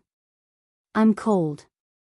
After the man finished speaking, Bei Yunj looked at him for a long time before saying something and entering the room again. "I'll go get a blanket." Not long after, Bei Yunj came over with a blanket and threw it to Huashidu from afar. She kept a distance. The man's thin eyelids moved. After a while, he picked up the blanket with his well-jointed hands. "This blanket is dirty." Bei Yunj looked at him. "Give me another one." Bei Yunj, a few minutes later. Bei Yunj threw another blanket to him expressionlessly. "Whose is this?" the man asked leisurely. Bei Yunj's eyelids twitched. She felt that this man liked to cause trouble for her after he was drunk today. "It's mine. It's still dirty." Huashidu slowly spread out the blanket and said unhurriedly. Bei Yunj calmed herself down and walked towards him. She asked patiently, "Where is it dirty?" When Bei Yunj walked over, Huashidu naturally changed his words. "I saw wrongly." Bei Yunj, this was the first time Bei Yunj had encountered such an unreasonable person, and he couldn't get angry. "I'll get someone to buy you something to sober you up." Bei Yunj was about to leave when someone suddenly grabbed her wrist. Before she could react, Bei Yunj was pulled back by this sudden force and bumped into the man's warm and firm chest. Huashidu. Bei Yunj was still annoyed. But before she could say anything, the man held her hand and looked at the red spot on her hand. "Allergic?" Bei Yunj paused and looked at Huashidu. "Did brother enter my room last night?" Bei Yunj had closed the door last night, but the door was unlocked this morning. Alas, didn't seem like he could open the door himself. Huashidu's lips curled up imperceptibly as he went along with her intentions. "No." "Then why is my door open?" "Yunyun opened it," the man said sincerely. Bei Yunj suddenly had a bad feeling. "What?" Huashidu leaned against the rattan chair lazily. "Yunyun entered brother's room last night." Bei Yunj's mind went blank and she couldn't react.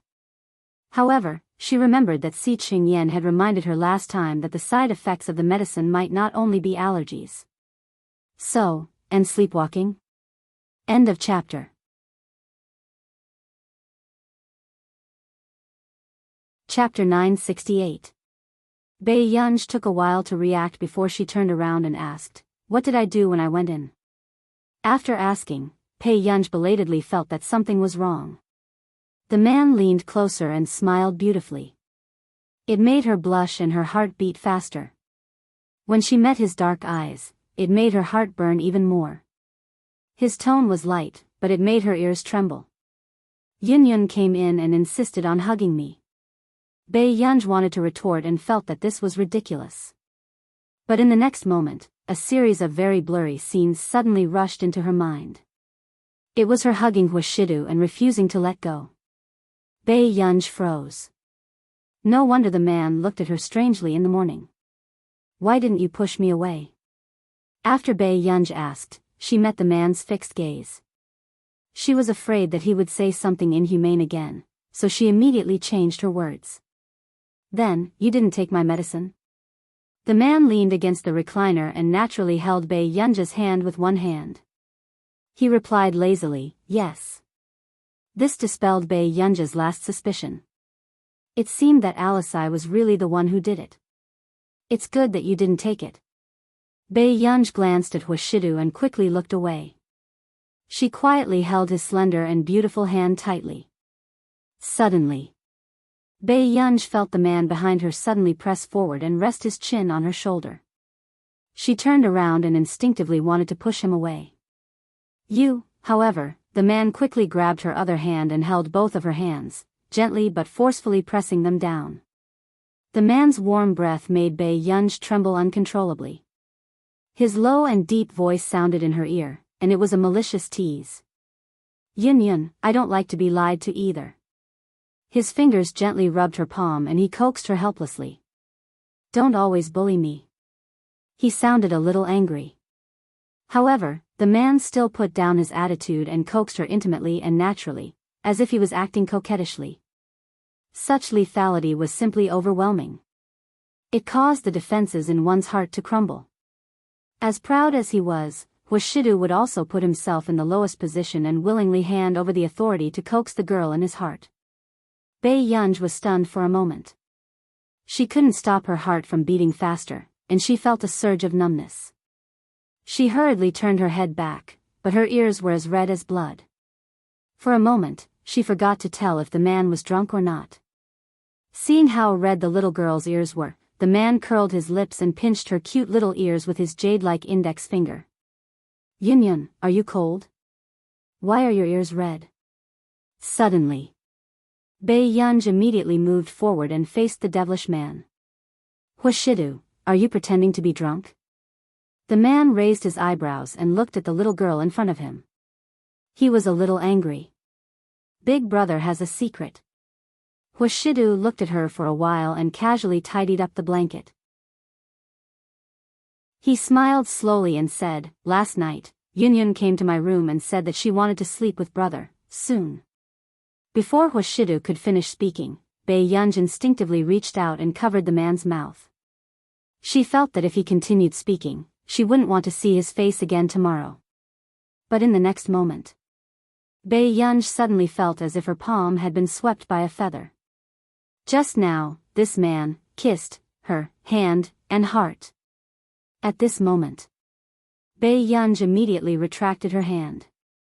Her ears were burning and her expression was about to crack. End of this chapter. Chapter 969. At this moment, Bei Yunja's uncontrollable heartbeat disrupted her rationality. A certain wire in her mind seemed to have been burned and short-circuited. "What are you doing?" However, the man's low laughter was hopelessly sexy. His peach blossom eyes curved gently, and the corners of his upturned eyes were seductive. His posture was lazy and ostentatious. When Bei Yunj instinctively looked up, fireworks happened to rise into the sky. It cast a shadow on the man's handsome face, making him look even more distinct. Light flowed in the depths of his deep, indistinguishable eyes, like the interplay of day and night. After a while, Pei Qian continued to question him without much confidence. "Kiss me," however, the man suddenly pressed forward, his voice casual and joking. Where do you want me to kiss?" Bei Yunj suddenly stood up, her hair standing on end. Her hands were still stiff. She glanced at Hushidu and left the balcony. She looked like she was fleeing. On the balcony, the man's deep and magnetic laughter made people blush and their hearts race. It was lazy and sexy. At the Computing Institute. "Professor C, is there something wrong with our teacher recently?" Jasmine and Tich hesitated for a while before asking Si Qingyan about this. "What's wrong?" Si Qingyan glanced at them through the screen. They still had to teach Bei Yunja's students because they lost a bet. "Recently, teacher has been distracted. When we call her after we finish the questions, she can't even hold her teacup properly." Tich added, "Oh right, teacher has only been using her left hand to write recently." "I see." Si Qingyan narrowed his eyes and looked at them. "Haven't you thought that this is because she still can't accept the fact that you're her students?" Jasmine, Tich, she even outsourced her own students' education. "Do you think her heart aches for you?" Just as Si Qingyan finished speaking, someone slapped his head from behind. "Si Qingyan, I asked you to help me change the topic, and you have to say a few bad things about Gu, Zhong Xinglin had just finished a meeting and came back angrily with a folder. "What's wrong with you? Why are you so angry today?" Si Qingyan rubbed his head and cut the video. "It's all because of the decision maker this time." "What was wrong with him?" "It's fine if you want the National Defense Research Institute and the Physics and Chemistry Institute to send people to participate in that experiment, but you also want our Computing Institute to send people?" Zhong Xinglin was furious. "Do all of us have nothing better to do? Also, those guys from the Physics Department and the National Defense Research Institute are the professionals. Why should we join in?" After that, coincidentally, she heard someone greeting her in the corridor outside. "Yunj, how's the third project going?" "It's almost over." Bei Yunja's voice sounded from outside the door. Then, Zhong Xinglin and Zhong Xinglin saw Bei Yunj walk in wearing a white coat. It was very leisurely. Zhong Xinglin, Si Qingyan was speechless. There was really someone who was very free. Suddenly, Zhong Xinglin suspected that the National Defense First Research Institute had planted some spies in his institute and deliberately made him send people out. "Gu, let's come over to discuss something." Zhong Xinglin waved at her. Bei Yunj glanced at him and quickly walked in front of them. "What's wrong?" "Well, we have a talent nurturing plan," Bei Yunj said leisurely. "I'm not going." Indeed, he had kicked an iron plate. Zhong Xinglin racked his brains. "But, this plan involves a very important experiment. End of this chapter.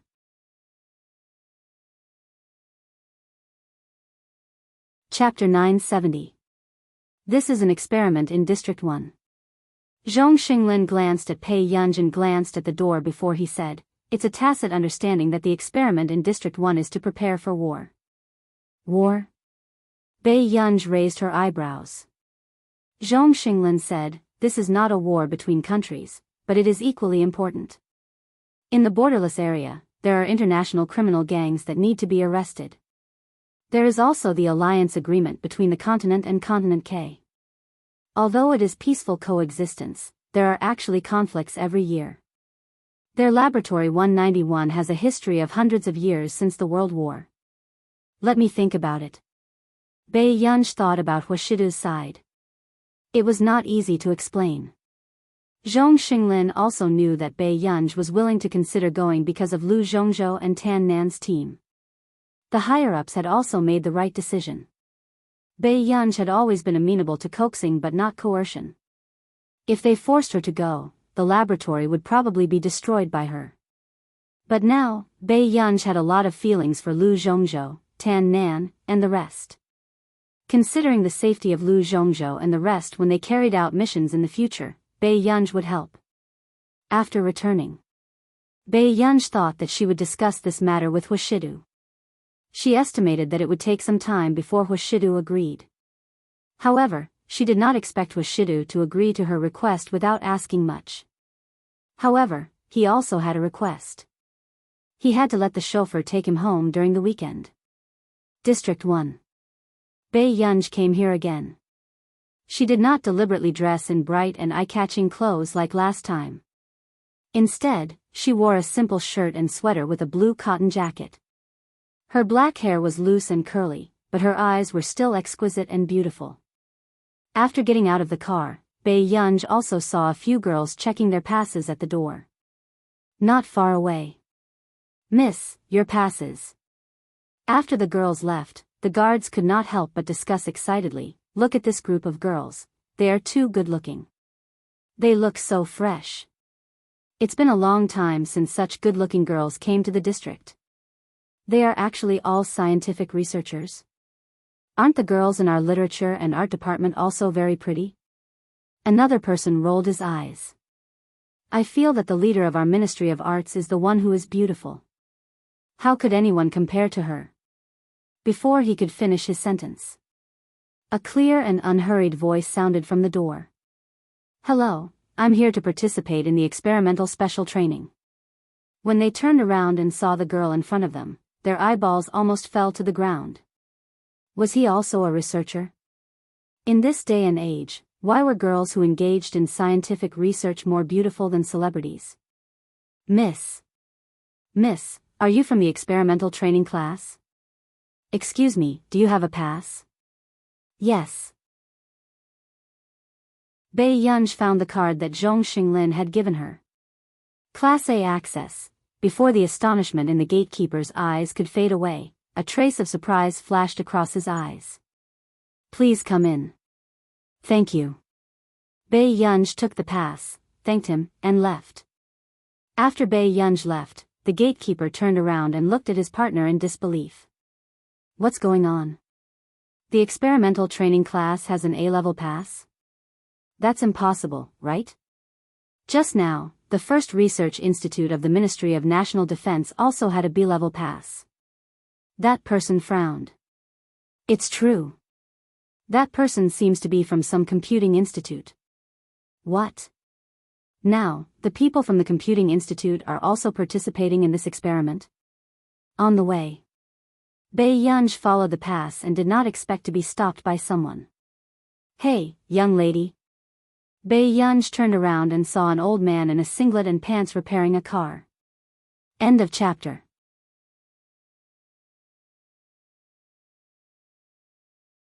Chapter 971. Very soon.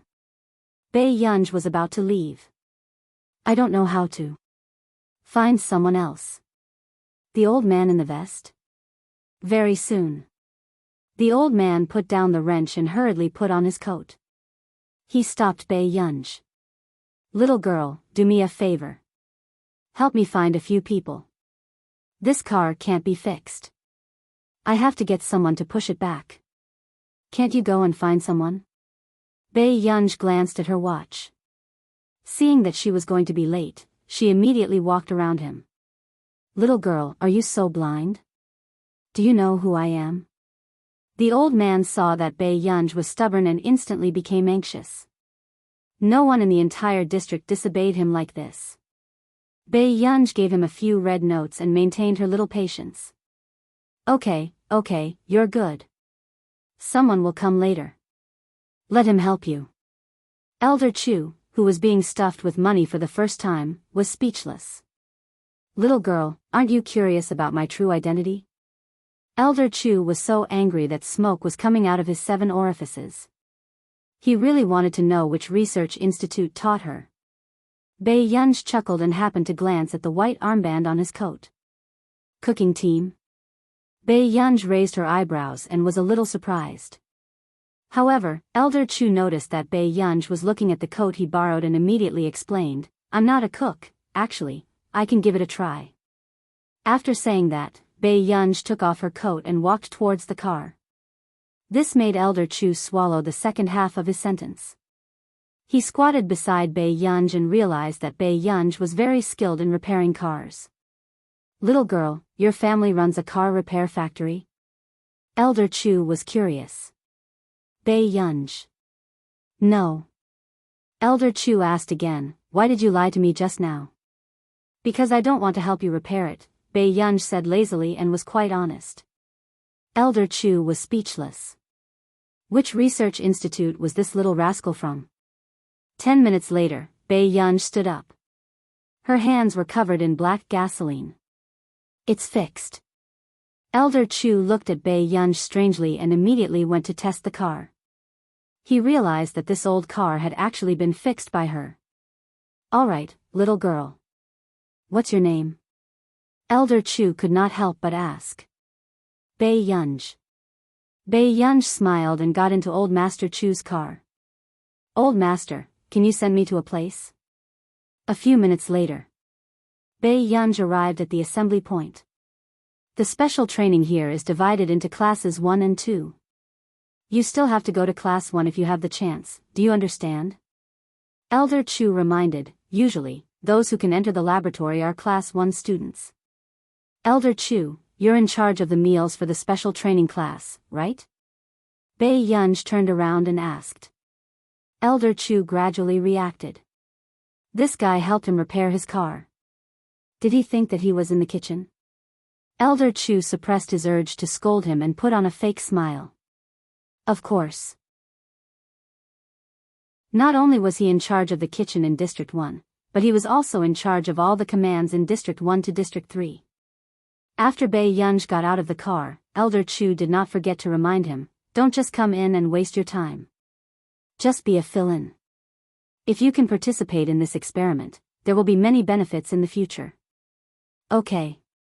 Bei Yunj's tone was leisurely and Elder Chu felt that he was being perfunctory. How could there be such a young man who was so unambitious? Elder Chu took a deep breath and casually entered the office in the building. The captains inside were stunned. They did not expect to see Elder Chu here. They instinctively stood up and wanted to bow. However, they saw Elder Chu frowning and calling the Special Training Department. Hello, Special Training Department? Later, there's someone who's late. Let her report to Class 1. Everyone's eyes widened. Elder Chu was personally helping someone get in through the back door. End of chapter. Chapter 972. Who had such a big face? The captains pricked up their ears to listen. The people from the Special Training Department were also stunned. Elder Chu. But the people in Class 1 and 2 are about the same this year. Unless someone from Class 1 is willing to go over, why are you so troublesome when I asked you to have one more seat? Elder Chu started to get impatient. It's just a matter of moving a table. Will it kill one more person? The people from the Special Training Department could only bite the bullet and say, you're right, the young lady is only in her 20s. You might need to be patient, Elder Chu said meaningfully. Elder Chu's original meaning was for them to be stricter with Bei Yunj. However, the meaning changed when it landed in the ears of the special training department and the captains. They thought that Elder Chu wanted them to be nicer to that student. Understood. Very understood. The teacher nodded. Elder Chu nodded in satisfaction. It's good that you understand. Then I'm fine. With that, Elder Chu left happily. The remaining captains looked at each other. Elder Chu's granddaughter came to the base? That can't be. I've never heard of Elder Chu having a granddaughter. She might be a friend's granddaughter. Elder Chu personally went through the back door. Everyone, be careful. Don't offend people you shouldn't offend. At the special training department. After the teachers of Class 1 and Class 2 received the news, they could only bite the bullet and do so. Very soon, a girl in a pink dress appeared at the entrance of Class 2.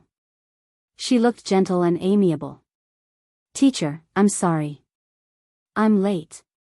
Can I still go in? When the teacher of Class 2 saw this, he immediately smiled and said, Student, you can report to Class 1.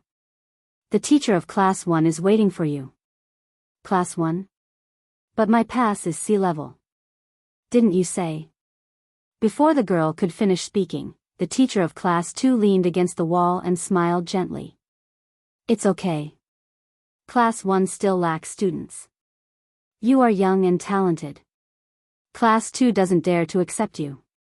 These words caused the girl to be pleasantly surprised. Really? Originally, when she was in the Institute of Physics, the director said that she lost because she was too young. Otherwise, with her results in a few years, she would definitely be able to enter Class 1 directly. She didn't expect her to be so lucky that she could really enter Class 1 directly. Thank you, teacher. Guo Qingning hugged her books and ran toward Class 1. When she reached Class 1. Teacher, I'm Guo Qingning. I'm sorry for being late. Just now, the teacher of Class 2 said that I can. Before Guo Qingning could finish, the teacher nodded and smiled. Come in, Guo Qingning. Thank you, teacher. Guo Qingning suppressed her excitement and entered Class 1. The others also did not expect that there would be such a young person in the class. She was only 23 or 24 years old, right? Are you always so gentle when you're late? I feel that this year's special training teachers are very strange. The people below were discussing. Until another voice came from the door. Reporting. The teacher frowned and turned around to see Bei Yunj standing at the door. The atmosphere suddenly froze because Guo Qingning had just entered and was already sitting in the last seat. Sorry, I'm late, Bei Yunj said. Suddenly. The teacher became stern and said coldly, being late is being late. What's the use of apologizing? Bei Yunj raised his eyebrows and waited for her to continue. There's no place for you in Class 1. Since you're late, you have to take responsibility for this situation. The teacher said lightly. The others looked at each other with different expressions. End of chapter.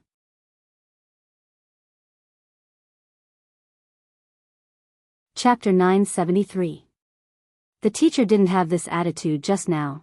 Everyone couldn't help but look at Guo Qingning again, as if they understood something. Guo Qingning glanced at Bei Yunj, smiled, and lowered her head to do her own thing. Bei Yunj also put the documents back into her pocket and turned around lazily. Stop right there. The teacher's face cracked. What are you going to do? Make a call and get someone to pick me up. Bei Yunj's tone was casual, and she didn't intend to force her to stay. As soon as she said this, the teacher's face almost stiffened. If Bei Yunj really left, she would have to bear the responsibility. Student, there are still vacancies in Class 2. Suddenly, the teacher on the other side of the corridor looked at Bei Yunj with interest. Bei Yunj raised her eyebrows. She didn't look at the teacher and went straight to Class 2. The students of Class 1 saw that their teacher's face was distorted with anger and couldn't help but look outside. What kind of god was this? She even dared to offend a teacher from the special training department in District 1. Class 2. Okay, find a seat and sit down. The teacher of Class 2 was young and good-looking, but she was a little slovenly. Even the students in Class 2 looked much older than those in Class 1. Bei Yunj replied, "Thank you, teacher." "How old is this little girl? Why did she come to this place?" Some people were discussing. Some people directly asked Bei Yunj, "Student, which research institute are you from?" "The Institute of Computing." Bei Yunj said calmly. As soon as she finished speaking, everyone suddenly understood why Bei Yunj was arranged to be in Class 2. The students of Class 1 were all from a first-class professional research institute. The students of Class 2 were either not from a second-class research institute or Bei Yunj was from a not-so-professional computing institute. "It's okay, it's easy to come to Class 2. Another female researcher who was much older than Bei Yunj smiled. "I'm Hegaing from the First Research Institute of the Ministry of National Defense." Bei Yunj from the Institute of Computing. As soon as she finished speaking, Hegaing looked surprised. "Institute of Computing? You're from the Computing Institute, and the teacher from Class 1 dares to send you to Class 2? Bei Yunj replied calmly, "Okay." Except for Hegaing, everyone else felt that this was a difficult person to approach. "Then have you seen Si Qingyan?" Hegaing blushed and asked shyly. Bei Yunj paused and looked at her. "I've seen her before." "Really? Professor Si is my idol. In last year's academic conference, he was the only member under the age of 30. She's also good-looking." Hegaing was extremely excited. Bei Yunj did not expect Si Qingyan to be so popular in the industry. However, Hegaing's excitement only lasted for an afternoon. The next day. Only then did everyone know that this special training included physical fitness training. Although it would not be a request from the district team, it could still make these researchers who were usually pampered lose a layer of skin. The cafeteria was shared by the new members and the special training classes. Bei Yunj glanced at the big pots of rice in the cafeteria, and her eyelids twitched. Hegaing quickly realized the problem. "You're not used to it?" Bei Yunj did not speak, but looking at Bei Yunj's appearance, she knew that this was someone who had never suffered in the world. However, when Bei Yunj and Hegaing went to get their food, they realized that the old master who was cooking had changed. Before Bei Yunj could look up, a can of beef was suddenly placed on the plate. This action stunned even the newbies in the district who had just finished eating and were about to leave. Chapter 974. Instantly. The rice balls in their bowls were no longer fragrant. Bei Yunj looked up and saw Elder Chu in his shift uniform. He raised his chin and looked arrogant. "Bei Yunj, do you know this person?" Hegaing came back to her senses. "Yes, I'm her grandfather." Elder Chu gave the other can to Hegaing without blushing or skipping a beat. "I'll have to trouble you to take care of her." Bei Yunj looked at him. Question mark. "Hurry up and leave. The people behind you still need to get their food." Elder Chu chased them away after he finished speaking. But before Bei Yunj left, he stuffed a bottle of milk into her pocket. Everyone was dumbfounded by this scene. She could get into the kitchen through the back door? Guo Qingning, who happened to come to get her food, also saw the canned food on Hegaing's plate. "There's canned beef in the cafeteria?" The person beside her had just finished watching the whole process and said mockingly, "How can there be? There's a girl in Class 2 whose grandfather works in the kitchen." Guo Qingning came back to her senses and smiled reservedly. "I see. I'm so envious." "What are you envious of?" "All the teachers and team leaders were very polite to you this morning." "I almost thought that you were some big shot's granddaughter," the girl said. Guo Qingning shook her head and said helplessly, "Don't spread rumors. I'm not someone who relies on connections." "Yes, you're the chosen one. You're not like some people who are so high profile even when they come to the cafeteria.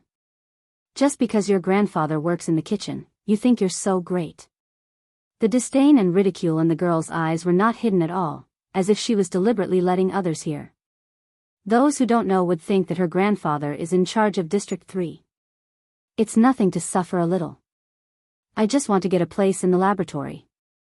After Guo Qingning finished speaking, she seemed to mention it unintentionally. What do you think of Vice Captain Bai? This morning, only the Vice Captain looked down on her cold appearance. Vice Captain Bai treats everyone the same. Don't mind him. In the backyard. When did I become your granddaughter? Bai Yunj saw Elder Chu weeding in the backyard and walked over to ask. Then what can I say? Say that you bribed me, so I gave you canned food? Elder Chu glanced at her. Bai Yunj, what's wrong? Is it embarrassing to have a grandfather in the kitchen? Elder Chu's tone was not very good. Bai Yunj squatted down to help and said slowly, I'm afraid that if my father finds out, it'll be hard to coax him when we get back. Elder Chu inexplicably felt sour in his heart. Do you often accompany your grandfather? Not often, so I don't dare to provoke him. Bai Yunj raised her beautiful eyes and smiled lazily. Elder Chu snorted. Suddenly, Elder Chu realized that something was wrong. Don't you have classes in the afternoon? Bai Yunj looked up at him, and their eyes met. Elder Chu wanted to curse. In the classroom. After receiving a scolding, Bai Yunj returned to her seat indifferently. Bai Yunj, where have you been? He's even late for class. He Guying was curious. Bai Yunj said casually without blushing, I'm helping my grandpa weed out the weeds. He Guying, she always felt that Bai Yunj did not come from an ordinary family. After the whole day, the special training class did not have time to rest. At night, Class 1 and Class 2 were gathered together. After everyone finished running, each of them was holding a computer and doing exercises. Everyone was tired and sleepy, and they still had to face these professional problems. Whichever class finishes the task first today can go back and rest first. After the training leader finished speaking, the others realized that Class 1 had changed into clean clothes, but their wet clothes were still clinging to their bodies. Chapter 975. Teacher, why can't the students from Class 1 change their clothes? Some students from Class 2 were not convinced. This was also because they had been holding grudges for a long time. Class 1 was better than Class 2 in all aspects, including the teachers. At this moment, the students from Class 1 sneered. Your class's standards are poor. They don't have time to change your clothes. That's right. Your class's efficiency is low. What does it have to do with our class? The corners of Guo Qingning's mouth curled up slightly. Soon, she lowered her head and continued to do the questions. What do you mean? The students from Class 2 almost wanted to pick a fight. But after being glanced at by the captains from the district, the boy could only bite the bullet and sit down. Suddenly. Why don't you give Class 2 time to change their clothes? A burly man asked. Captain Bai, another captain's expression was a little bad. Their class can't spare the time, so, do you think these researchers are from the district? White Bear frowned. The task given by the higher-ups is to train your physical fitness. It's not for you to do anything. Yes, another captain quickly replied. White Bear turned to Class 2. You can change your clothes now. But this question is something that must be completed. Class 2 was silent. Instead of using the time to change their clothes, they might as well finish the question as soon as possible and go back to the dormitory. White Bear touched the back of his head and seemed a little impatient. You guys just wait and see. A few captains responded. After White Bear left, the teacher from Class 1 glanced at everyone shrewdly. Class 2 seems to be very dissatisfied with the arrangement. The students from Class 2 did not say anything. Next, the teacher pointed at the question on the screen. His tone was a little condescending. If your class can solve these questions, we will give equal treatment to Class 1 and Class 2 in the future. These words made the students from Class 2's expression turn ugly. However, Class 1 burst into laughter. TSK, the pot matches the lid. Haven't the students from Class 2 heard of this before? They're not good enough, yet they want to treat everyone equally. That's right. Didn't their class pick up someone that we didn't want? Suddenly, Higaing, who was doing the question quietly, stopped and suddenly raised her hand. The teacher from Class 1 saw this. You want to do the question? No. I want to ask the students from Class 1 to try. How many questions can they get right? Immediately, everyone in Class 1 fell silent. Class 1's teacher's expression also instantly turned ugly as he looked at Higaing gloomily. Until Guo Qingming suddenly said, I can try the questions above. Teacher, can I? After Class 1's teacher reacted, he smiled and said, of course. To be able to solve half of the questions on this list is already very impressive. Guo Qingming stood up, walked to the front, and sat in front of the computer. About an hour later, Guo Qingming's answer process appeared on the screen. 6 out of 10 questions were correct. Everyone was stunned. How could Guo Qingming be so powerful at such a young age? Student Guo is amazing. The teacher of Class 1 was all smiles as he clapped his hands and said. Guo Qingming nodded and walked to Higaing. She straightened her back and said with a faint smile, someone from Class 1 has tried. Who in Class 2 wants to try? Immediately, the students of Class 1 were whistling in private. Goddess Guo is so cool. Class 2, don't be a coward. If you dare to snatch resources, why don't you dare to go up and do the questions? Everyone in Class 2 had ugly expressions on their faces. Suddenly, a clear and lazy voice sounded not far away. Why is the water in the bathhouse cold?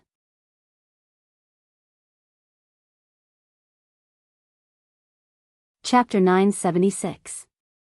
Everyone turned around and saw a girl wearing a light-colored sweater and light green cotton jacket walking in. It was a strong contrast to their unkempt image. Which class are you from? The captain asked immediately. Class 2, Bei Yunj said slowly. Without even looking at Guo Qingming, he walked to Higaing and sat down. The captains suddenly regained their senses. When did you go to the bathhouse? Why didn't you gather here? I wanted to change my clothes after running. Bei Yunj's tone was calm. The students of Class 2 could not help but look at Bei Yunj in admiration. This person was really wild. The captains were also furious, but they had just been reprimanded by White Bear. Their faces were livid and they could not flare up. Student, you're blocking my light by standing here. Bei Yunj looked up carelessly and glanced at Guo Qingming. Guo Qingming averted her gaze inexplicably and her body stiffened. However, after regaining her senses, Guo Qingming felt embarrassed. She was still standing in front of Bei Yunj. Pursing her lips, she continued, since your class wants to compete with our class so much and feels aggrieved, doesn't anyone dare to compete with me? Higaing was about to stand up when she heard Bei Yunj speak. Are you looking for trouble? Higaing froze and slowly turned to look at Bei Yunj. She had a bad feeling. Indeed. Seeing Bei Yunj looking at Guo Qingming with a faint smile and lazily twirling the fountain pen in his hand, the danger in his eyes was obvious. Higaing did not quite understand why Guo Qingming wanted to provoke Bei Yunj as well. What good could this do? Yunj, calm down. The questions on the screen were all set by the special training department. Even I'm worried about it. Higaing grabbed Bei Yunj's hand and said in a low voice. The questions on the screen? Bei Yunj glanced at the questions not far away and then glanced at the others. At this moment, the teacher of Class 1 recognized Bei Yunj and said in a mocking tone, do you want to give it a try?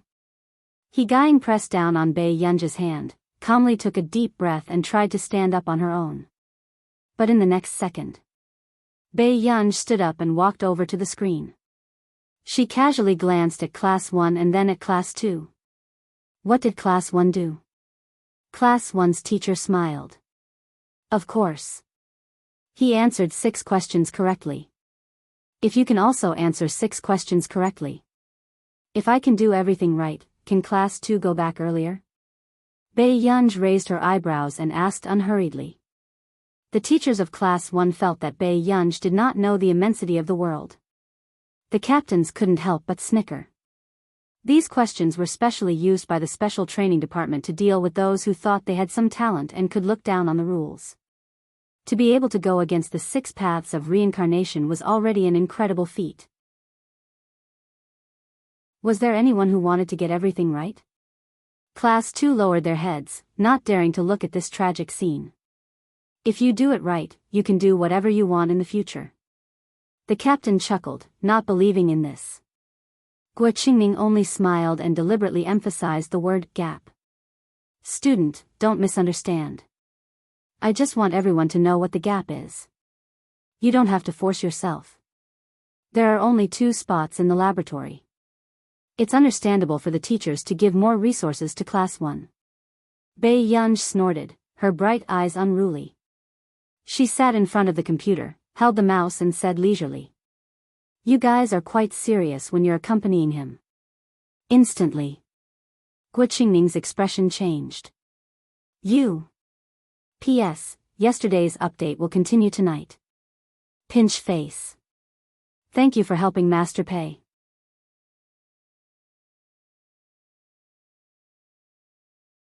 Chapter 977. The teachers of Class 1 were also looking at Bei Yunj with an uncertain expression. Fortunately, they did not keep this person in Class 1. Such an arrogant and unruly character was hopeless. At first, the people around also thought that Bei Yunj was being arrogant. She did not know how difficult the questions in the special training department were. The captains were discussing. This researcher from Class 2 is really bold. The captain of Class 2 shook his head. She's too young. Are the people from the special training department easy to deal with? Aren't these questions used to crush the self-confidence of these young people who think they're so great? The captains all smiled tacitly. 10 minutes passed. Hearing the sound of Bei Yunj typing on the keyboard, someone from Class 2 whispered, she seems to have been doing the questions. Can she really solve a few questions? The people from Class 1 answered first and said sarcastically, she's been doing the questions? Look at her speed. Does it look like she's doing it seriously? Everyone thought about how Guo Qingning's solving speed was not very fast. In comparison, Bei Yunj was simply messing around. If she can't beat her, then so be it. She lost too badly. Someone from Class 1 mocked. That's right. Guo Qingning was highly regarded by the captains as soon as she came in. She's young and talented. How can she be compared to Guo Qingning? Below the stage. Guo Qingning smiled but did not say anything. She just watched quietly and wondered how the person on the stage was going to beat her. In less than 20 minutes. Suddenly, the sound of the keyboard stopped. Everyone subconsciously looked at Bei Yunj. Suddenly, they saw the process of Bei Yunj answering all the questions on the screen. Then, a line of words appeared on the screen. Congratulations, student. You've answered all the questions correctly. In an instant, everyone in the room froze. The smiles of the captains who were chatting also froze. This was the first time they saw this line of words on the machine. They felt a chill down their backs. How long did she take to do the questions just now? I think, less than 20 minutes. As soon as the words fell, many people's expressions cracked. Just now, Guo Qingning had done it for an hour and only answered 6 questions. What was this person doing? The teacher of Class 1 almost lost his balance. His expression changed drastically and his voice was trembling. How is that possible? Guo Qingning also felt cold all over. She stared at the line of words on the screen. She only took 10 minutes to answer 10 questions. Then, after the others gradually came back to their senses, they realized that Bei Yunj was still typing. Until someone from Class 2 looked down at their computer. What? What's going on? My computer screen black. Mine too. What's going on? He Gying was the first person to have a strange premonition when she saw the computer screen suddenly turn black. She looked up very slowly at Pei Yunj. Bei. What are you doing? The captains also quickly realized that the problem with Class 2's computer was related to the person on the stage. Their faces were filled with horror. Bei. Suddenly. This scene made one's scalp tingle. Bei Yunj, stop it. Do you hear me? Stop it. The captains felt extremely suffocated when they saw Bei Yunj playing on the computer. The others also began to feel that this Bei Yunj was simply terrifying. Where did this humanoid bug come from? End of chapter.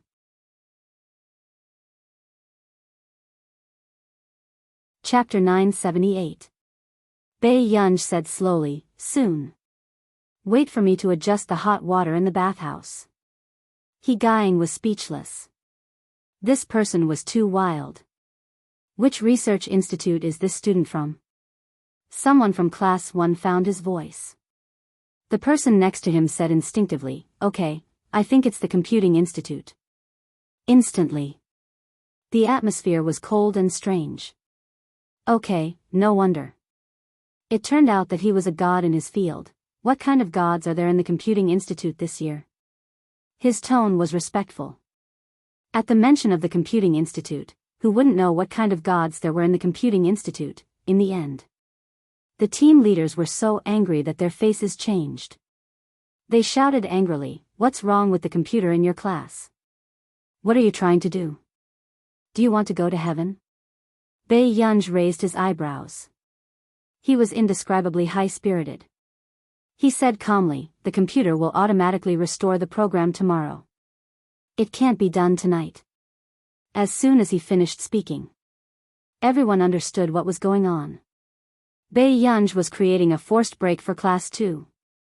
True enough. The team leaders couldn't do anything about Bei Yunj. It was because Zhong Xinglin often came to District 1 to wander around. Everyone knew how protective Zhong Xinglin was of his people. They didn't dare to touch the people from the Computing Institute. The team leaders were so angry that they felt dizzy. They laughed. Do you think you're very powerful? I'm not very powerful, but there's still a gap.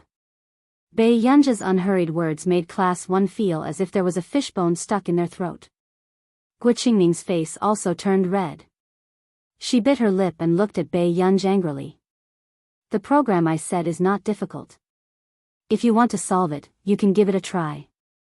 After Bei Yunj finished speaking, the team leaders and Class 1's teachers were angry but didn't dare to say anything. No matter how bad the people from the Computing Institute were, they were still gods in their field. They still wanted to try. Soon. Bei Yunj said a few words to He Gying. Then he glanced at Class 1's teachers casually, sneered, and left. Class 1's teachers gritted their teeth. Not long after. After White Bear came back, he heard that there was a troublemaker in Class 2 who had hacked into the district system and taken control of the entire control room. Even the computer in my class was hacked. However, after the crowd dispersed, He Guingkai said to Class 2, the computer will be back to normal in half an hour. If any of you still want to practice, you can go back to the dormitory to practice. Class 2. So, Bei Yunj was just fooling the captain and the teachers just now. What's so great about that? Wasn't it just hacking a computer? You came from a computing institute. If you don't even know this, wouldn't you have learned it for nothing? Some students in Class 1 couldn't help but feel jealous. Don't speak without thinking. Which King Computing Institute taught this? The people from Class 2 laughed. The people from the Institute of Computing will still torture and kill a bunch of you from the School of Physics and Chemistry. Student, vegetables are the original sin. He Gying smiled slightly. You. The girl gritted her teeth, and Guo Qingning, who was next to her, left with an unwilling look on her face. However, the next day, early in the morning, Bei Yunj was invited to the administration building for tea.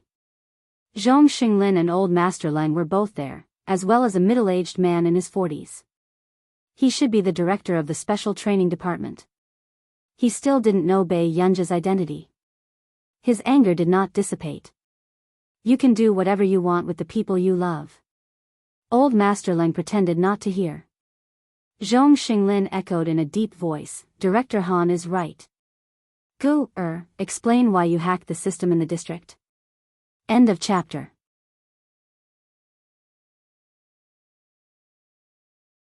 Chapter 979. Bei Yunj glanced at them.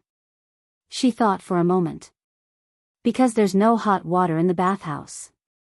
Zhong Xinglin glared and questioned Old Master Lang, how can there be no hot water in the bathhouse? Old Master Lang was speechless. Director Han was speechless.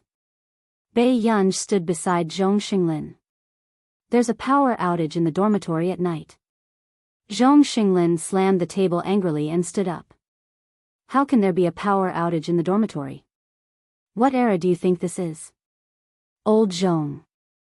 Old Master Lang's eyelids twitched. Originally, he had dragged Zhong Xinglin to scold Bei Yunj, but Zhong Xinglin turned around and scolded them instead. Director Han was so angry that his vision darkened. Zhong, is this your biological granddaughter? Why are you spoiling her so much? So what if I spoil her? If you don't like her, I'll take her away now. In the future, I won't lend her to you even if you kneel and beg me. Zhong Xinglin was also furious. He dragged Bei Yunj and prepared to leave. Old Zhong, Old Zhong. Calm down, I'll handle this matter. Old Master Lang immediately stopped him. Director Han found it even more ridiculous. He sneered. Zhong Xinglin, dream on. I'm still begging you to lend her. You. Zhong Xinglin was furious. Enough. Old Master Lang took a deep breath. The same goes for the special training department. Why are the young people in the research institute so strict? We'll restore the 24-hour hot water supply in the future. Director Han's face was livid. He put on a fake smile. It still needs to be restored. This morning, the people in the control room called and said that the background system can't be changed. Old Master Lang was speechless. Not long after. Old Master Lang turned around. Old Zhong, I'll settle this matter. You can go back first. Zhong Xinglin also turned around, but said to Bei Yunj, the people in our computing institute are not to be bullied. If there's anything, call me. At most, we'll go back to the institute. Director Han gritted his teeth at this protective behavior. Okay, you can go back first. Bei Yunja's eyes curved. After Zhong Xinglin left, Chief Han sat on the sofa and couldn't help but say angrily, unreasonable. Elder Lang, I want to arrange a private room, Bei Yunj suddenly said. Director Han was so angry that he laughed out loud. Do you know where you are? Why should I arrange an individual room for you? Old Master Lang was about to say something when he suddenly saw the information that Zhong Xinglin had sent him from the corner of his eye. He was stunned for a moment and subconsciously opened it to take a look. It was Bei Yunja's psychological diagnosis. Bipolar I patient. Description of the condition: it can be divided into depressive episodes, manic episodes, or mixed episodes. Anxiety, emotional instability, severe insomnia, and other symptoms. Old Master Lang used to be in the military and had seen such patients by chance. This was not a simple psychological barrier. He couldn't even use ordinary antidepressants as it might trigger a manic attack. Moreover, the patient he saw had committed suicide at home after leaving the team due to severe depression. Old Master Lang subconsciously looked up at Bei Yunj. Other than the red veins in his eyes, there was nothing unusual about him. How about this? I haven't lived in the house assigned to me in the district for 2 to 3 years. When you live in the district, you can stay at my place.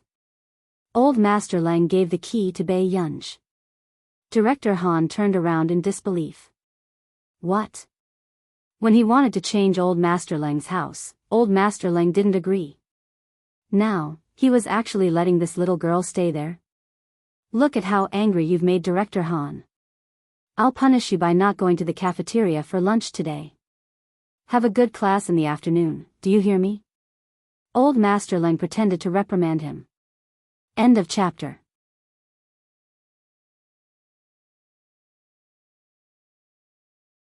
Chapter 980. However, after Director Han left. At noon. Bai Yunj sat opposite Old Master Leng and looked at the dishes on the table. They were exquisite and delicious. It was obvious that this meal was not cheap either. Hurry up and eat. Don't go to the cafeteria for lunch anymore. Come over and eat. Old Master Leng glanced at Bai Yunj and picked up his chopsticks. Bai Yunj looked at Old Master Leng's plain clothes and deliberated for a moment. This meal is quite expensive, right? Old Master Leng looked up. Who are you looking down on? Bai Yunj was speechless. All right, I've saved a lot in my life. How can I be poor when treating a junior to a meal?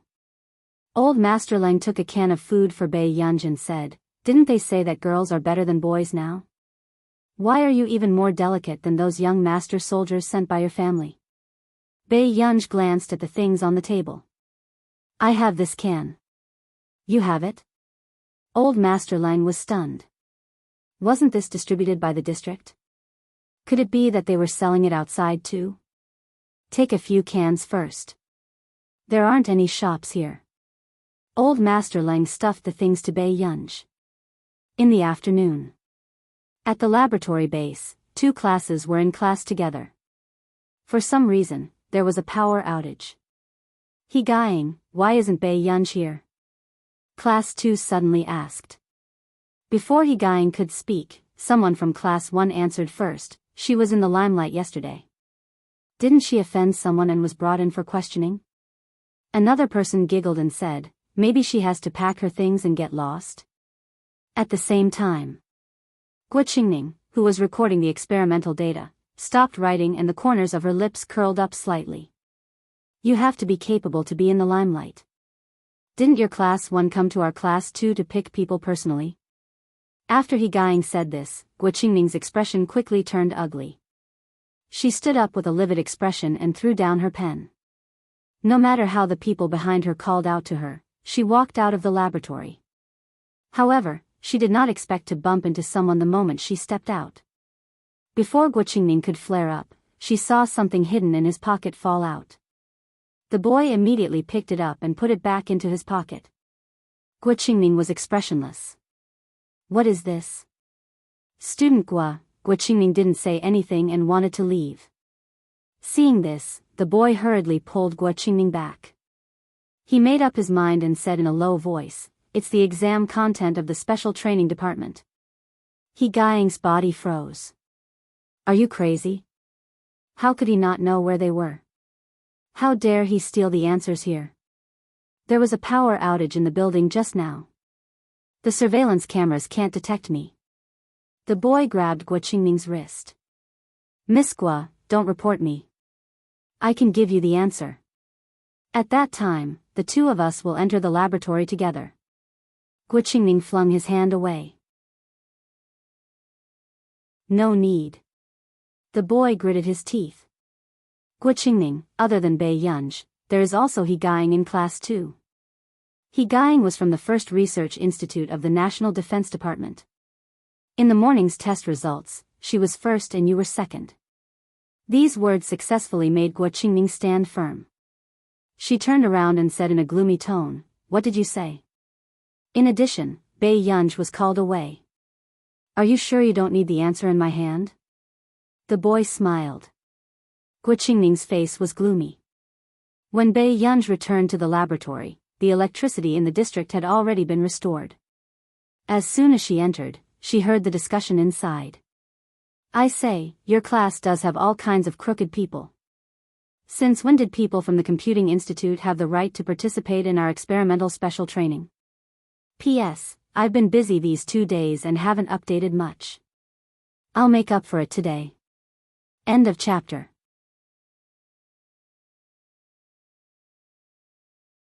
Chapter 981.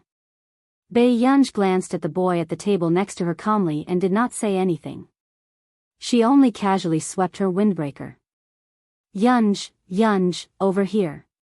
He Guying waved at Bei Yunj. Bei Yunj hummed in response and walked towards He Guying. But suddenly, the bespectacled boy sneered again, as if he was sure that Bei Yunj would not dare to cause trouble. After all, the teacher today was the form teacher of Class 1. I say, it's fine if some people use computers, but how dare a layman pretend to be ignorant? Why don't you go back early and stop embarrassing yourself outside? Student pay, am I right? Before you act arrogantly, you have to see what kind of person you are. At this moment, Bei Yunj stopped in her tracks with one hand in her windbreaker. Before the rest of the people could mock her, the teacher outside had already pushed open the door. When she saw Bei Yunj walking around, her tone was a little bad. Bei Yunj, why are you still standing there? Bei Yunj licked her red lips and suddenly laughed. She turned around and smiled lazily at the teacher of Class 1, but there was no hostility in her upturned beautiful eyes. Teacher, let me borrow you for a while. You dash. Before the teacher of Class 1 could speak, Bei Yunj suddenly turned around and walked towards the last row. Before anyone could react, she grabbed the collar of the bespectacled boy in the last row. This commotion scared some of the timid girls present. Their hearts were in their throats. The expression of the teacher of Class 1 changed. She pointed at Bei Yunj angrily. Bei Yunj, what are you doing? How dare you cause trouble here? Teacher, is this your first time seeing me cause trouble? Bei Yunj's tone was gentle, but her eyes were wild and bright. Her words made the teacher of Class 1's face turn green with anger. Why do you believe that I'll chase you out? As the teacher of Class 1 spoke, Bei Yunj grabbed that person's collar with one hand and dragged him out. She dragged him until the blue tube on the boy's neck exploded and his face turned red. The teacher of Class 1 had already made a call and asked the captains to come over and solve the problem. At the door. Pay. Before that person could speak, Bei Yunj suddenly kicked him in the stomach. It was so painful that the veins on his forehead bulged. He could barely straighten his legs as he knelt in front of Bei Yunj, trembling. Bei Yunj lifted the man's collar with one hand. Her bright and beautiful eyes were not filled with strong hostility, but it almost made one's scalp tingle. How can you kneel at the beginning? Everyone in the classroom was terrified when they saw this. Fortunately, she did not join that person in mocking Bei Yunj. Initially, he had thought that he was a pushover, but in the end, he was a tough nut to crack. But to beat someone up in the district, he was really not afraid of death, at this moment. Bei Yunj, how dare you? Before the man could finish his sentence, he was punched a few more times. His face was bruised and his eyes were filled with fear. He almost could not stand up. Bei Yunj grabbed him by the collar and pressed him against the wall. In fact, she had already made it difficult for him to breathe, but she still patted his face kindly. Her beautiful eyes were clear and unrestrained as she asked with a smile, think about it carefully. Do I need a reason to be arrogant? No, no need. That person was stunned and shook his head frantically. At this moment, the captains had already arrived. Over there. What are you doing? Stop what you're doing. One of the captains held an electric baton and pointed it at the two figures over there.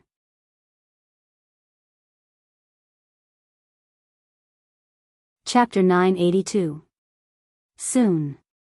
The teacher of Class 1 walked over angrily. Look. Look. Look. Bei Yunj from Class 2 is too much. How dare she hit a student in front of me? What is this? She's a hooligan. Then. The captains realized that something was wrong. It was a girl? Why is it you again? The captain of Class 1 looked angry when he saw Bei Yunj. Didn't you just get reprimanded at the government building? The atmosphere was tense. This was the first time they had met such a stubborn person. She was even more arrogant than the teachers in the district. This student must get out of here. Do you think she can stay in the laboratory? The teacher of class 1 was so angry that he couldn't speak clearly. Let's go to the office first. The captains looked at the surrounding students and made the decision together. After they entered the office, everyone in the laboratory was dead silent. What should we do? Will Bei Yunj be okay? Someone from class 2 whispered. The students of class 1 sneered. Who does she think she is? How dare she hit someone in front of a teacher from the special training department? She'll definitely be expelled this time. That's right. Your class 2 will definitely be implicated by her and will have a hard time. He glanced at them and said coldly, when Bei Yunj comes later, you can say it in front of her. The students of class 1's expression changed and they all shut their mouths. After all, the scene of Bei Yunj beating someone up was still vivid in their minds. A few minutes later, He couldn't sit still anymore and wanted to go and see Bei Yunj. However, she was stopped by the teacher of class 2 who had just returned. Suddenly, look, Captain Bai is here too. His words attracted the attention of everyone in the classroom, including Guo Qingming. The corners of her lips curled up. She knew that with White Bear's character, he would definitely not allow anyone to protect Bei Yunj. Guo Qingming picked up her pen and continued to record the data. In the office, the boy was crying and complaining about how Bei Yunj had hit him just now. After hearing this, the leader of class 1 looked at Bei Yunj. Do you have anything to refute? Bei Yunj said slowly, no. Class 1's teacher laughed angrily. Look. This was a person who wouldn't change no matter what. She's a disaster if she stays in the special training department. The rest of the people could tell that the teacher of class 1 wanted to use their words to get Bei Yunj out of this special training class. However, Captain Bai. Someone suddenly shouted. What happened here? White Bear took a look at the situation. Just as he finished his question, the teacher from class 1 came up to him and complained. Captain Bai, you don't know how hateful the students from class 2 are.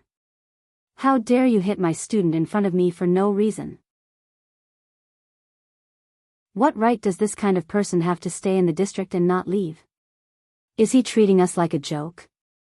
However, when White Bear was about to sit on the sofa, he suddenly felt that the girl by the window looked a little familiar. His heart skipped a beat as he fixed his gaze on the little girl in front of him. Miss Pei? Bei Yunj turned around and saw a familiar big guy. White Bear? White Bear's eyes lit up. He was so excited that he started to talk incoherently. His footsteps were as quick as the wind as he walked over to Bei Yunj. It's really you, Miss Pei. Why are you back again? Did you do something wrong again and got sent here? This is great. Bei Yunj, end of chapter.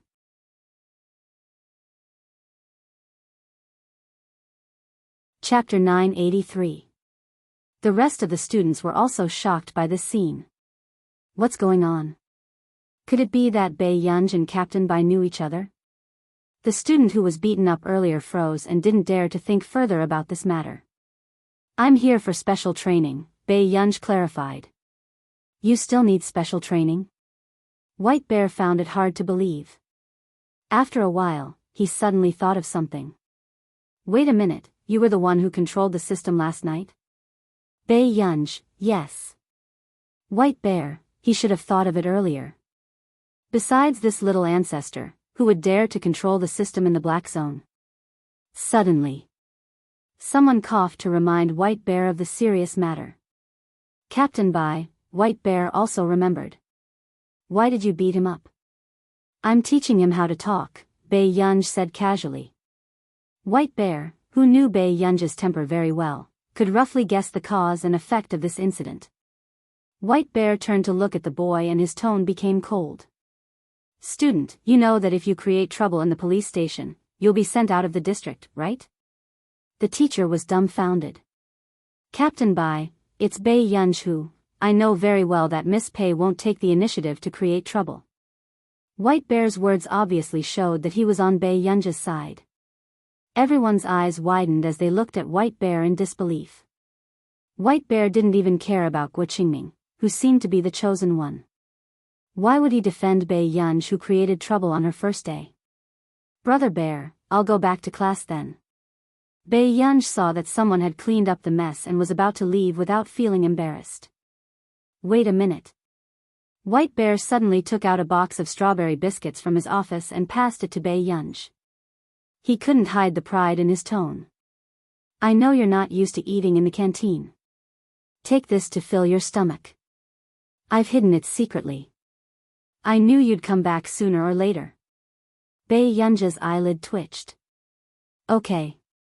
The rest of the people were also surprised to see White Bear giving these snacks to Bei Yunj openly. White Bear had never violated the rules. How could he hide these things for Bei Yunj secretly? In the laboratory. Everyone could not help but be shocked when they saw Bei Yunj walk in. Not only was she safe and sound, there was even a box of strawberry biscuits in her hand. Yunj, you're fine. He Guying was relieved. Yes. Bei Yunj put the biscuits on. These biscuits, He Guying. Someone gave it to me, Bei Yunj said concisely. However, the people around him couldn't believe it. The students of Class 1 watched as their teacher angrily slammed the door and left. Then, a few days later, everyone immediately understood what was going on. Every time there was physical training, the vice captain of Class 1, White Bear, would come over and deliver food to Bei Yunj. He would even give Class 2 more time to rest. White Bear had the highest rank among them, but he didn't often manage the special training class, so he was the vice captain of the class. Miss Pei, are you used to eating in the canteen? White Bear couldn't help asking.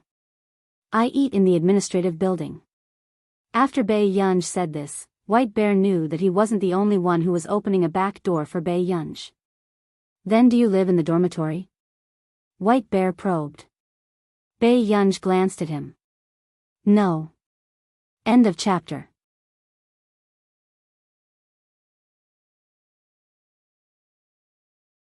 Chapter 984. Are you staying here alone? Block 017 or Block 020? White Bear remembered that these two blocks were the only ones with individual dormitories. Bei Yunj thought for a while. South Block 102. As soon as she finished speaking, White Bear, who had just taken a sip of water, choked and coughed. South Block. White Bear's voice trembled a little. The South Block was where the real big shots of the district lived. Moreover, most of the residents in the South District were at the level of the founding fathers of the country. What's the matter? Didn't you get that house? Bei Yunj ate a biscuit lazily. White Bear, was she staying in the staff's dormitory? Why would she get a house? The houses in the South Block are only for the big shots of the district, especially this one. White Bear tried to control his volume but couldn't hide his excitement. Who gave you this house? It's just temporary. Bei Yunj glanced at him and wiped the biscuit crumbs on her fingers. I'll go back first. Not far away. Class 1 saw that White Bear came to look for Bei Yunj every day and their expressions didn't look too good. This was their vice captain, yet he went to look for Bei Yunj every day. Qingming, the results of the assessment are out. You're still the first in class. After the class monitor said that, everyone rushed forward to look at the ranking. Guo Qingming stood in front of the ranking board, but her expression didn't look too good. She clenched her fists and said in a strange tone, why is there someone from Class 2 who didn't take the assessment? Who knows? I think it's Bei Yunj from Class 2. She's always absent when it's time for the assessment. Another person's tone was somewhat thought-provoking. Didn't you see? Captain Bai cares so much about her. Last time when she hit someone, no one dared to intervene. If she's not a backdoor entrant, then what is she? The students from Class 1 were discussing sarcastically. If it's Bei Yunj, and He Guying got first place twice in a row, doesn't that mean Guo Qingming? That person stopped halfway and didn't dare to continue. Guo Qingming's expression was gloomy and she didn't say anything. What are you talking about? Qingming will definitely be able to get in with her own strength.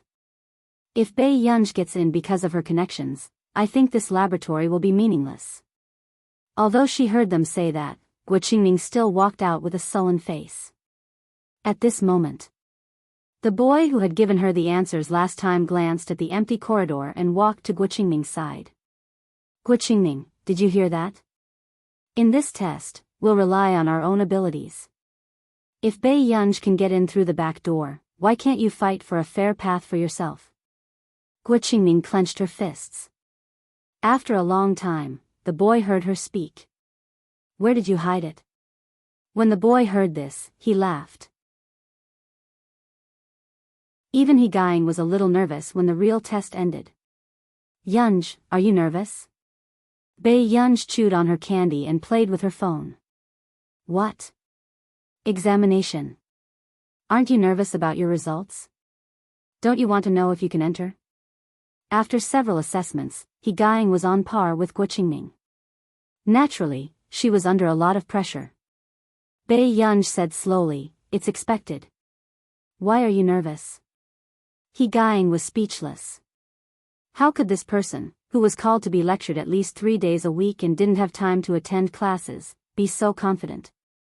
What's your accuracy rate for those questions? He Gaing asked as she rubbed her hands. 100%. He Gaing was speechless. This was no longer a simple confidence. End of chapter.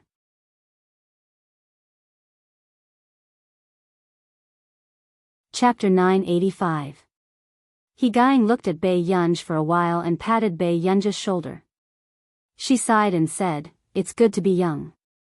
Bei Yunj was speechless. It was difficult to continue this topic. However, the results would be announced the day after the assessment. However, the next day, Bei Yunj had just arrived at the conference hall when she heard many people discussing. It was said that someone had stolen the exam questions this time and the special training department was investigating. No one noticed that Guo Qingming looked a little uneasy. Bei Yunj had just arrived when He Gaing pulled her back. Yunj, did you hear that? Someone is so bold to steal the exam questions. Bei Yunj replied casually, not paying much attention to it. He Gaing was speechless. Why didn't this fellow have any gossipy heart?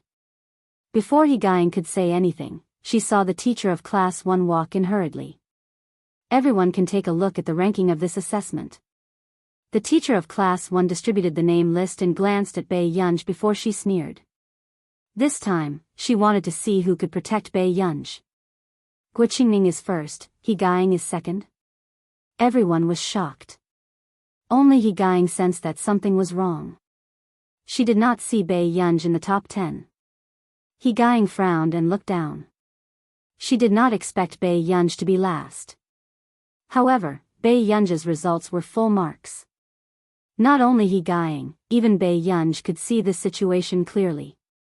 Her bright and exquisite eyes looked casual, but she licked the tip of her teeth and her temper rose.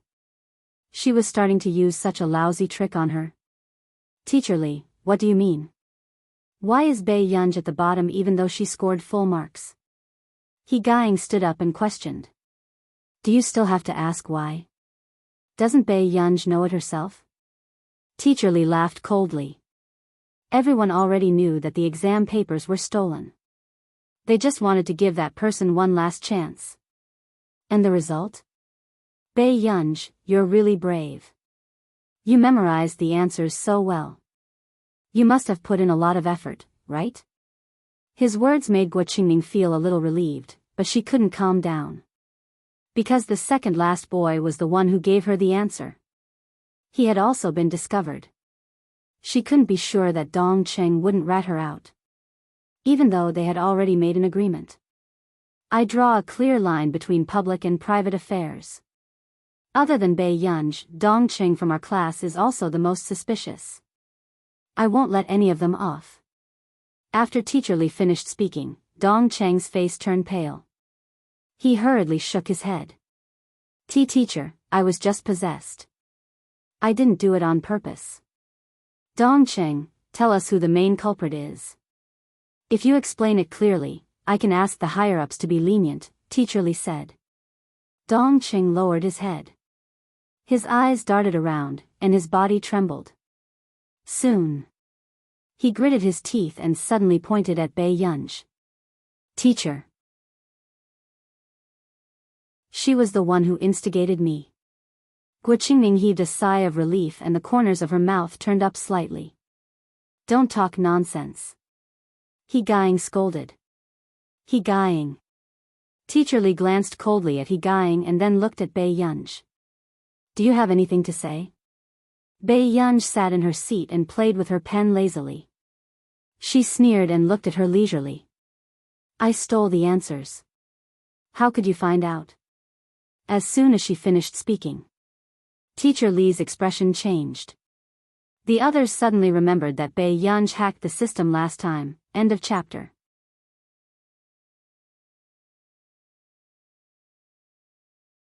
Chapter 986. If Bei Yunj had stolen the answers, she did not even need to go to the special training department. However, Teacher Li's face was ashen. Bei Yunj, are you trying to make things difficult for me? She sneered. Do you think I've wronged you? But other than you and Dongqing, everyone else's ranking is normal. Very soon. Before Teacher Li could continue speaking, someone rushed in from outside. Teacher Li, Director Han wants the first and second place, as well as the last and second place that you've selected, to go to his office. Teacher Li's expression softened slightly. She sneered at Bei Yunj. Now that you've reached Director Han's office, let's see how you're going to deal with this. When Guo Qingning heard this, she could not help but feel a little flustered. She clenched her fists tightly. It seemed that someone had to take the blame for this matter. Guo Qingning's gaze swept over Bei Yunj. A dark glint flashed across her eyes. Before she left, she sent a message to her mentor. After these people left, White Bear and the rest arrived. White Bear knew that things had gotten out of hand and hurriedly went outside to make a call. In the office. Director Han. When the questions were stolen back then, we all knew in our hearts. This time, we've also agreed to find the culprit. Since the matter is now so clear, do we still need to hesitate? In the entire special training department, Bei Yunj is the only one who scored full marks. In all these years, have we ever had anyone who scored full marks? Teacher Li complained agitatedly. Bei Yunj, do you have anything to explain? Director Han looked at Bei Yunj and asked coldly. He had never thought that Zhong Xinglin's people would have such a bad habit. What's there to explain? Bei Yunj retorted indifferently. Director Han pointed at Bei Yunj and said angrily, Bei Yunj. You. Bei Yunj licked her lips and sneered softly. It's quite surprising. In all these years in the special training department, no one has scored full marks. He Guying, who was originally burning with anxiety, was speechless. Good fellow. At this time, this ancestor was still adding fuel to the fire? Teacher Li's face was a little twisted, but she still sneered and asked, Bei Yunj, you're still stubborn, aren't you? She continued, okay. Now that the top 4 are all here, let's do another mock exam. I'll see if you can still achieve this result. After saying this, Guo Qingning's pupils shrank as she subconsciously clenched her fists. However, just as Chief Han was about to speak, a deep voice suddenly came from the door. What's the matter? Why must you take the test again? Everyone turned their heads and saw Mo Yanjin, the director of the Yunqing Institute of Physics. Director Han stood up and looked surprised. Why is Mr. Mo here? Qingning is the most talented student in our academy and is also this humble one's granddaughter. This time, I came here because I heard that there was a problem with the assessment results, so I came to take a look. Mo Yanjin walked over and took Guo Qingning's hand affectionately. She sat down on the sofa as if there was no one else around. Immediately, the others widened their eyes. They didn't expect Guo Qingning to be Mo Yanjin's granddaughter.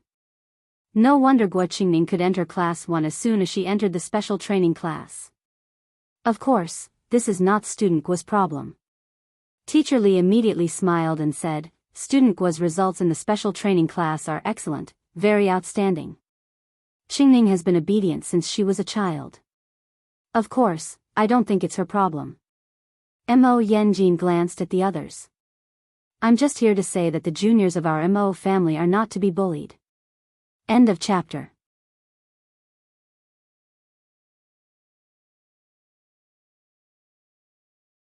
Chapter 987. Yes, you're right. Teacher Li hurriedly smiled. That's why we're going to let them retake the exam and see who's the one with the wrong results.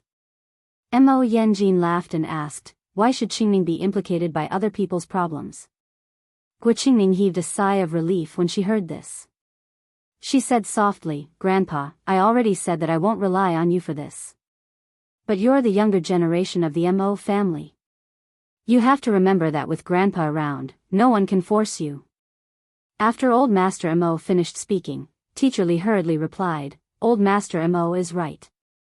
We'll let the remaining 3 retake the exam. He Guying came in first 4 times out of the 6 assessments this month. The only 2 times she came in second were only 1 or 2 points less than classmate Gua, said Director Han calmly. Qingning's body stiffened. But this time, classmate Gua scored 30 to 40 points more than he Guying, and the questions were more difficult. So I think it's better for them to retake the exam together. Director Han threw the report card on the table, intending to do business. Director Han, are you suspecting that there's something wrong with Qingning? Mo Yanjin narrowed his eyes, his tone sounding a little hostile. Everyone else in the special training department trembled in fear when they saw this scene. But soon, someone reminded Director Han of something. Qingning was transferred to Class 1 by that person. Even if he didn't want to give anyone face, he couldn't afford to offend that person. Director Han's expression darkened. He pursed his lips and remained silent. Grandpa, Director Han didn't mean anything else. Qingning smiled. She glanced at Pei Yunj casually as a sense of superiority rose in her heart. Maybe he was confused by student Pei's attitude. Classmate Pei? Mo Yanjin frowned. Teacher Li quickly smiled and said, Old Master Mo, it's Bei Yunj from Class 2. She's the only one who scored full marks in this assessment. Full marks? Mo Yanjin's tone carried a hint of mockery. Little girl, do you know that none of us from the older generation got full marks in the special training class back then? Bei Yunj glanced at him lazily, her eyes still unruly. She said slowly, it's quite shocking. Everyone present was speechless. He Guying wanted to laugh but didn't dare to. However, among them, Mo Yanjin's expression was the ugliest. So young, yet so arrogant. Mo Yanjin placed the teacup on the table and said in a deep voice, I don't want to argue with a junior. However, since someone dared to cheat here, they still had to bear the consequences. Dragging my Mo Yanjin's granddaughter into this, then shouldn't you at least apologize to my granddaughter? What do you think? Everyone knew what was going on. Mo Yanjin wanted to press her head down and confess to her crime so that Pei Yunj and Yu Yuehan would apologize to Qingning. The main purpose of this was to embarrass Bei Yunj. Qingning glanced at Bei Yunj and smiled. She couldn't help but feel proud. Sir, I don't think Bei Yunj cheated. He Guying frowned. This student, do you think I'm wrong, or do you think I'm not worthy of your respect? Mo Yanjin asked with a cold face. No one dared to offend Mo Yanjin. I'm doing this to teach some people a lesson. Mo Yanjin's eyes were filled with mockery. But then, suddenly, a voice rang out from outside the door with a sneer. I'd like to see who's the one worrying about my loved ones instead of worrying about their own coffin. End of chapter.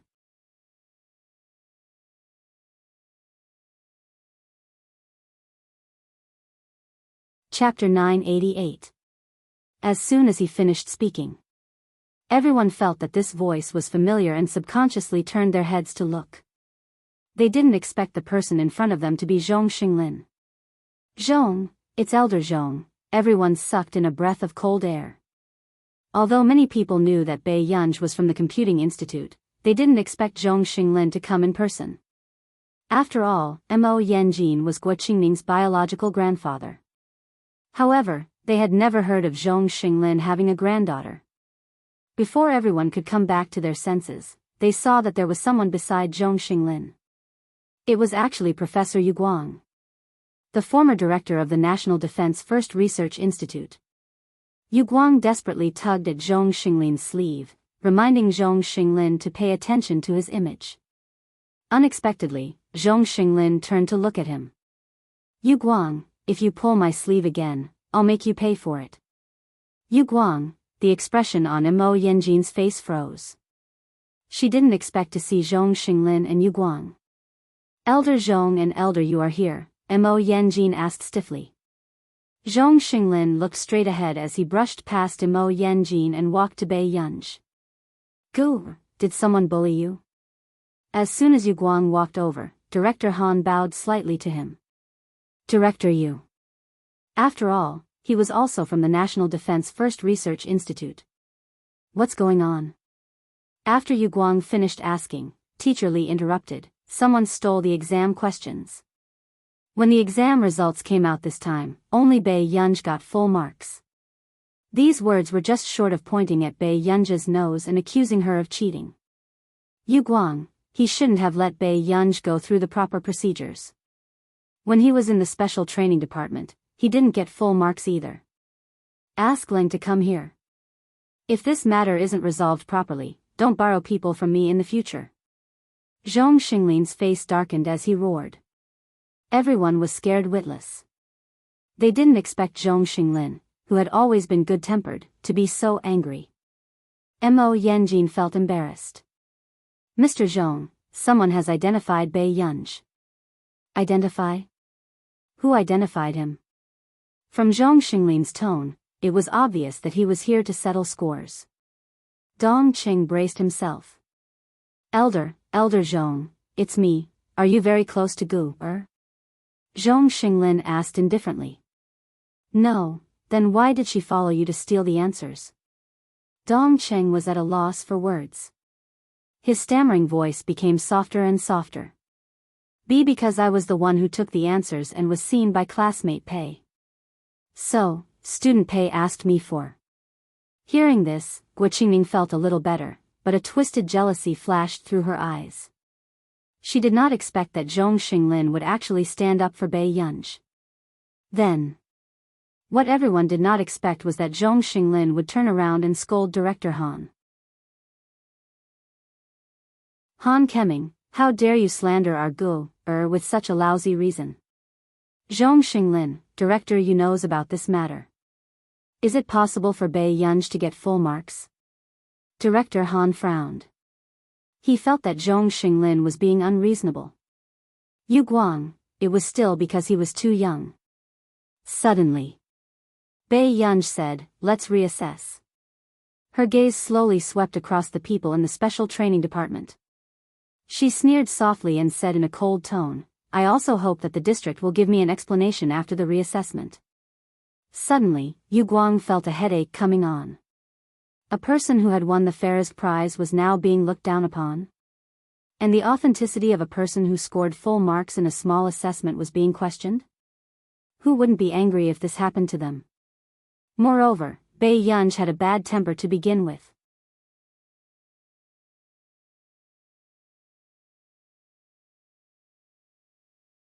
Chapter 989. At this moment, Guo Qingning's expression was a little bad. However, Bei Yunj happened to look at her with a faint smile. "Student Guo shouldn't have any special privileges. Can you not retake the exam?"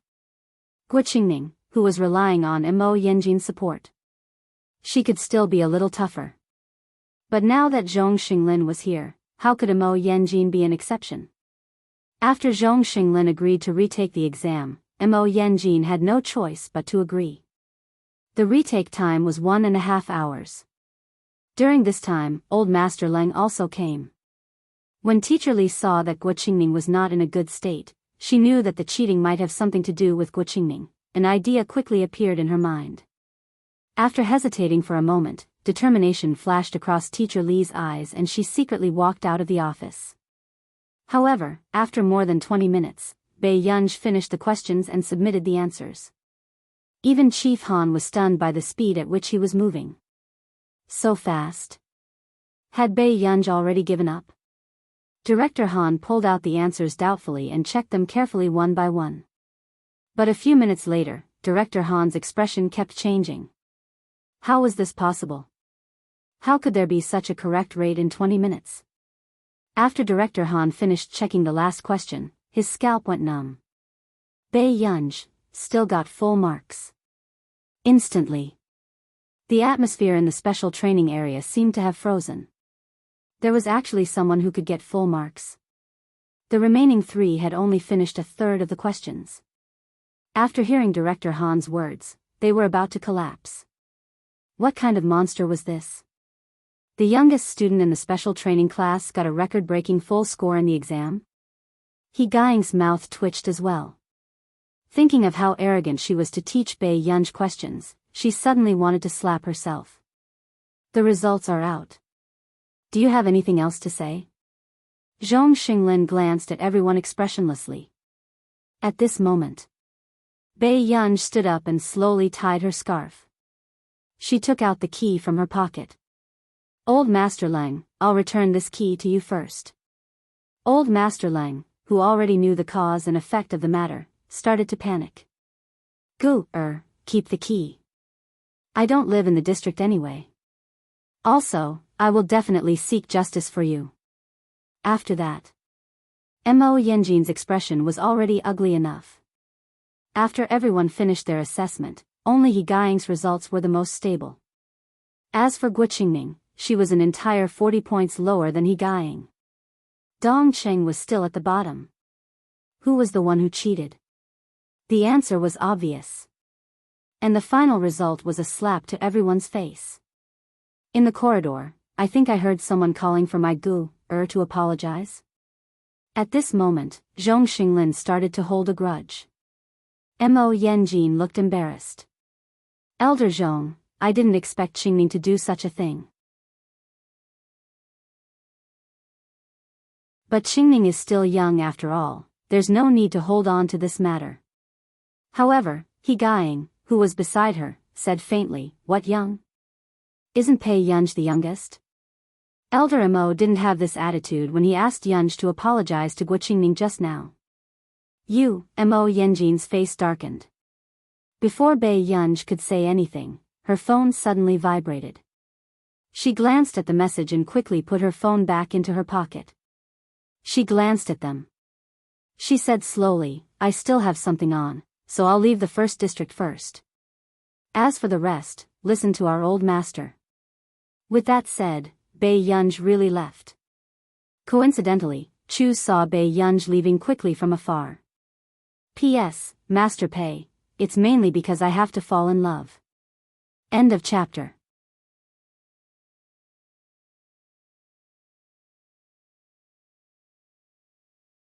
Chapter 990. Elder Chu frowned unconsciously and muttered to himself. Strange, didn't she ask me to go to the special training office? Why did she leave? Elder Chu hesitated for a while before heading to the special training office. At the same time, the atmosphere in the special training office was tense. What are you arguing about? Elder Chu pushed the door open and entered. Old Master Lang was stunned. Elder Chu, why are you here? Suddenly, Teacher Li said excitedly, Elder Chu, you're here. The moment she thought of Bei Yunj's attitude just now, the mockery in her eyes disappeared and she smiled respectfully. I was the one who called you just now. It's about student Guo. Teacher Li knew that Guo Qingning was able to enter class 1 because of Elder Chu. Now that Elder Chu was here, Zhong Xinglin and the rest had to consider Elder Chu's identity even if they wanted to cause trouble. Student Guo? Elder Chu frowned. Who is Student Guo? Instantly, Teacher Li's smile froze and she continued, weren't you the one who arranged for Guo Qingning to enter class 1 last time? Elder Chu immediately denied it. What nonsense are you talking about? As soon as he finished speaking, the people in the special training office were confused and could not help but look at Elder Chu, wasn't it Elder Chu who opened the back door for Guqingning? This was not a secret in the special training office. Teacher Li was stunned. Elder Chu, but you were the one who personally made the call to arrange this. When did I arrange for Guqingning? Didn't I arrange for Bei Yunj? Elder Chu's tone was impatient. However, hearing this, everyone's bodies trembled. Bei Yunj? How did the person arranged by Elder Chu become Bei Yunj? The people in the special training office were stunned. Only then did Teacher Li recall with a pale face that on the day of reporting, other than Guqingning, Bei Yunj was also late, so, they had gotten the wrong person that day? Gradually, Guqingning's face was also pale and her entire body was trembling. Only then did she realize that the special treatment she received during this period of time belonged to Bei Yunj. Suddenly, everyone also heard He Gu Ying's cold and indifferent words. Aren't you working in the canteen? The teachers in the special training office, ? What was he talking about? Who would dare to arrange for the retired emperor to get food? He Guying. Director Han warned her not to spout nonsense. He Guying stared blankly and carefully probed, did I make a mistake? But you said last time that you were Yunja's grandfather. Elder Chu coughed lightly when he sensed the gazes around him. I worked in the canteen for a few days. But later, that little girl didn't eat in the canteen. At the mention of this, Elder Chu was infuriated. Old Master Leng, suddenly, he completely understood who gave Bei Yunj the canned beef in her hands. Arranged to enter Class 1? My Gu has an A-rank pass. Why do you need to arrange it? Zhong Xinglin's tone was not very good, and the smell of gunpowder was getting stronger. At this moment, Yu Guang, who was at the side, had already noticed that this was a large-scale battle for favor. Is Bei Yunj one of your people? Elder Chu was stunned. But isn't she only in her 20s? Didn't the Institute of Computing only recruit graduate students and above? Besides, Bei Yunj looked like a bad student. Otherwise, he wouldn't have been so thick-skinned as to open the back door for Bei Yunj. Zhong Xinglin glanced at him, his attitude still cold. I don't want to say anything else. But today, since my Gu was almost made the scapegoat, the district must give me an explanation. Otherwise, whoever wants to sign the laboratory contract can sign it.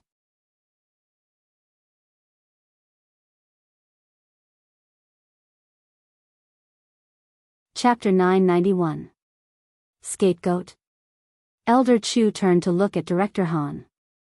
What's going on? I asked you to take special care of her and this is how you take care of her. Director Han's face froze. Elder Chu's eyes were bright as he glanced at the others. His tone was a little cold. So, who was Bei Yunj taking the blame for just now? Instantly, Guqingning's face turned pale as she held Mo Yanjin's hand. Grandpa, Elder Chu, this is my granddaughter's fault, but can you do me a favor? Mo Yanjin gritted his teeth and immediately said, I have a student who just joined the 191st laboratory. If the district needs him, I can ask him immediately and arrange for him to come back to work. As soon as he finished speaking, even the teachers of the special training department were stunned. It was the 191st laboratory in Continent K? That was a place where only the elites of various countries were qualified to be selected. What's his name? Director Han could not help but ask. Hearing this, Mo Yanjin heaved a sigh of relief and smiled. Luo Yen. Everyone had an impression of this person. It was said that he was also very talented. They did not expect him to enter the 191st laboratory. Luo Yen is Qingning's senior brother. The two of them have always had a good relationship. He will definitely be willing to help. Mo Yanjin smiled. He was also certain that the district would not give up Luo Yen, who had already entered the 191st laboratory for Bei Yunj. Framing and cheating in the assessment. I will get someone to make an announcement about this. In the future, these two people will also be banned from all work in the district. Unexpectedly, Elder Chu's attitude was still firm as he said coldly, also, Mo Yanjin, you should know that framing others in a national assessment like this can be held accountable. Instantly, Mo Yenjin's expression changed. He did not expect that even if he mentioned Luo Yen, Elder Chu would not give him face. Elder Chu, a talent like Luo Yen is exactly what our laboratory needs. Before Teacher Li could finish, Elder Chu's cold gaze shut her up. Grandpa, I don't want to go to jail, Guo Qingming trembled and said helplessly. On what basis? On what basis could they let her off so easily just because they thought that Bei Yunj cheated? In the end, it was her turn and she had to go to jail? Guo Qingming lowered her head, hiding the hatred in her eyes. Not long after, Director Han couldn't help but say, Elder Chu, actually, Luo Yen is also on our invitation list. However, Luo Yen did not accept their invitation. After all, with Luo Yan's talent and potential, there were better choices. However, when Zhong Xinglin saw Director Han's attitude, he almost went berserk on the spot. Fortunately, Yu Guang quickly said, it's better to listen to Elder Chu on this matter, Director Han. Yes, yes. Listen to old Zhong. Old Master Lang nodded quickly. If they offended Zhong Xinglin, would they still be able to meet him in the district in the future? Director Han frowned. He didn't understand why Yu Guang didn't care about the big picture, but he couldn't change Elder Chu's decision now.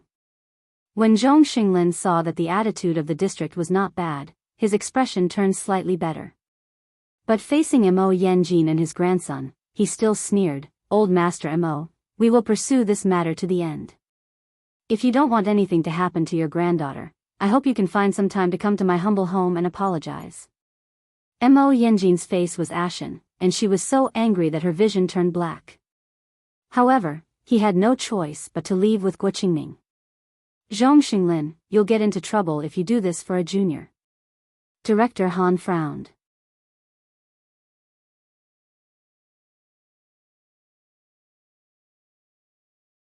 Chapter 992. Trouble? Yu Guang was almost angered by his former student. He slammed the confidentiality agreement on the table. Look at yourself first. What trouble did you almost cause? Director Han was about to refute, but after seeing the big words on the agreement, he was stunned. Confidentiality agreement? Did he know something he shouldn't know? Why did he have to sign an agreement? These are the conditions for entering the laboratory and the precautions. The special training department has to take care of everything. Yu Guang glanced at him and said expressionlessly. Director Han's body trembled. He stood up suddenly and asked in disbelief and excitement, the winner of the Ferris Prize this year? She actually came to the laboratory? This was not on the same level as Luo Yen. Elder Chu's hands trembled. Are you talking about that super scientific research genius who is under special protection? Even Elder Chu had heard of this name many times. She was not to be trifled with. You flatter me. Zhong Xinglin smiled at him and said with a fake smile, our family has only won a few awards. We can't compare to the people who entered the 191st laboratory. This is a serious assessment for you. If she doesn't get special treatment and gets first place, you will say that she cheated. As soon as he finished speaking, Director Han and Elder Chu reacted not long after. Bei Yunj is. Director Han's body stiffened as if he had been struck by lightning. He had never thought that. She was actually not even 20 years old. He had never thought that. With such an identity, she would actually participate in the laboratory assessment?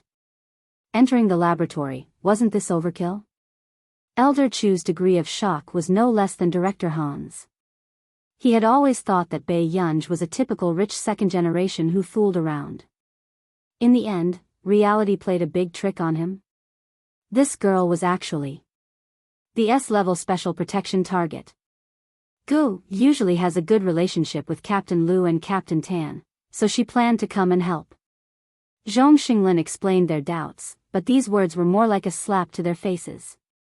It was burning and painful. It's true that I didn't consider her special identity. Otherwise, I wouldn't have let Gu suffer here.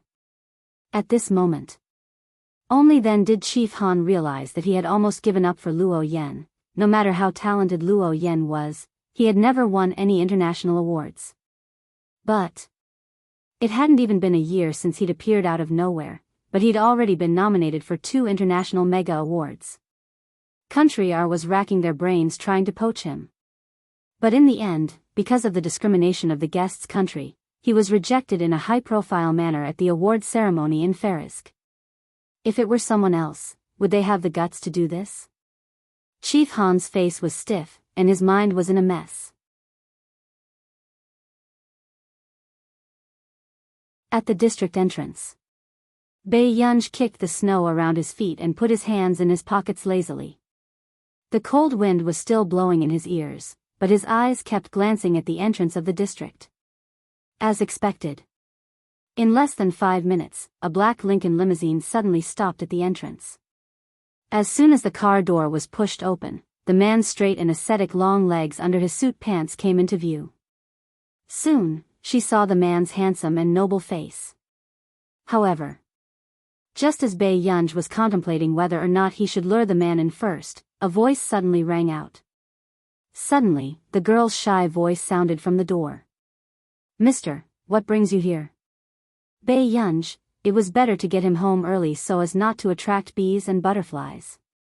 End of chapter. You're tuning into the Journey of the Soul YouTube channel. Don't forget to subscribe and join us on this journey to catch the most captivating stories.